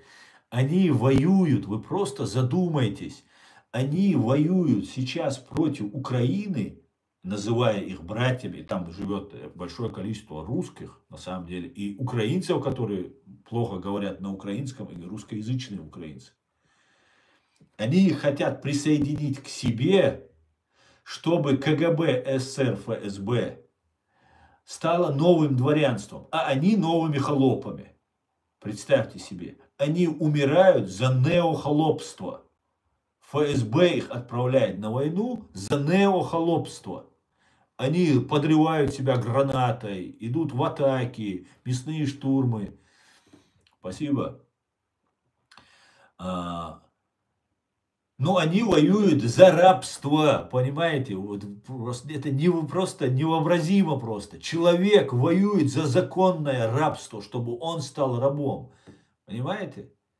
И они нам рассказывают, как нам жить, что нам делать. Понимаете? Украинские русские или русскоязычные украинцы, они не хотят быть рабами, они показывают, воюя, сражаясь. А эти воюют за то, чтобы стать рабами. Причем на законных основаниях, чтобы вот у них появился царь Путин и так далее. И они, может, рассчитывают, что там станут там ФСБшниками, там еще как-то в дворянство пробьются. Не пробьетесь в дворянство, дорогие мои. Понимаете? ФСБ это закрытая уже там каста. Туда они не берут. Замуж не уходят, не берут в жены, не выдают там жены своих женщин, детей там. Это друг за друга только. Ну и, конечно же, никому это не нужно, да. Как-то так. Так, челлендж с мячом мне подарок. Спасибо. Так, вот такие вот дела.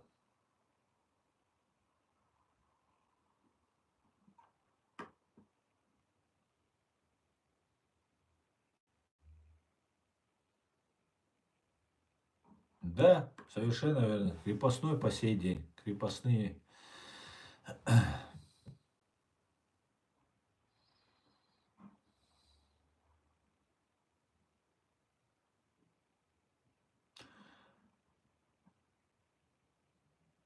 Азербайджан был до конца лоялен РФ, сохранял русские школы, праздновал 9 мая. А толку? Да, совершенно верно. РД from Latvia. Совершенно верно. Азербайджан был лоялен, Армения была лояльна. Но вот все меняется.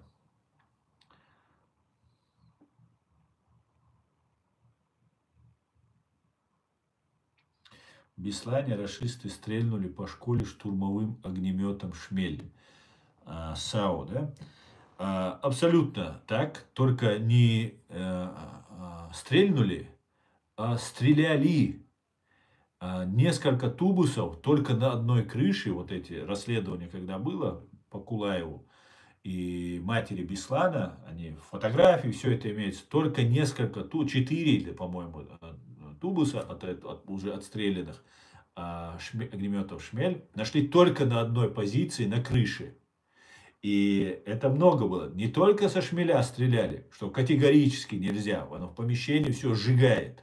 Там не выбирает ребенок, женщина, мужчина вооруженный. Без разницы, как вы понимаете. Из танков расстреливали. Понимаете? Когда танкист отказался, это тоже есть показания, свидетельства. Какой-то другой человек подошел, вытащили этого танкиста, залез туда и начал вести огонь. Заменили танкиста. Может, на ФСБшника, может, на другого военного. И расстреливали просто из танков.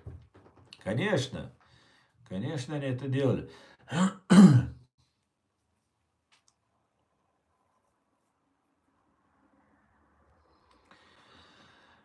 Совершенно верно. А как насчет 300, около 300 тысяч убитых ночи, 50 тысяч, 42 тысячи убитых детей и 220 разрушенных школ и больниц? Но это они не обращают внимания. Вот это и наглость, вот меня что выбешивает, когда они начинают говорить, а вот Беслан, а вот это, а вот то. Это они так пытаются сказать. Вот мне один тут писал в начале еще сам нашего стрима, что русских террористов нет, а почему чеченские есть террористы? Понимаете? У него в голове не укладывается, что вся бандармия России, которая сейчас в Украине, это самые настоящие террористы. Здесь в Европе террористы, здесь судят, ловят террористов, сажают и так далее. Причем это еще пытаются русские спецслужбы не своими руками делать. Они обычно под чужим флагом это делают. Потому что опыт есть, деньги есть, связи есть, там, в арабском мире, в том же. И так далее. Друзья, сегодня чуть-чуть длинный стрим получился, 2 часа. Я всем вам благодарен, друзья. Спасибо вам, спасибо, что поддерживаете Савелий. Вам огромное спасибо. И всем вам, друзья, в Ютубе тоже всем спасибо, что пишете, общаетесь. И, пожалуйста, распространяйте правду. Сделайте максимально так, чтобы наш голос был услышан. Потому что на территории фашистской России мы запрещены.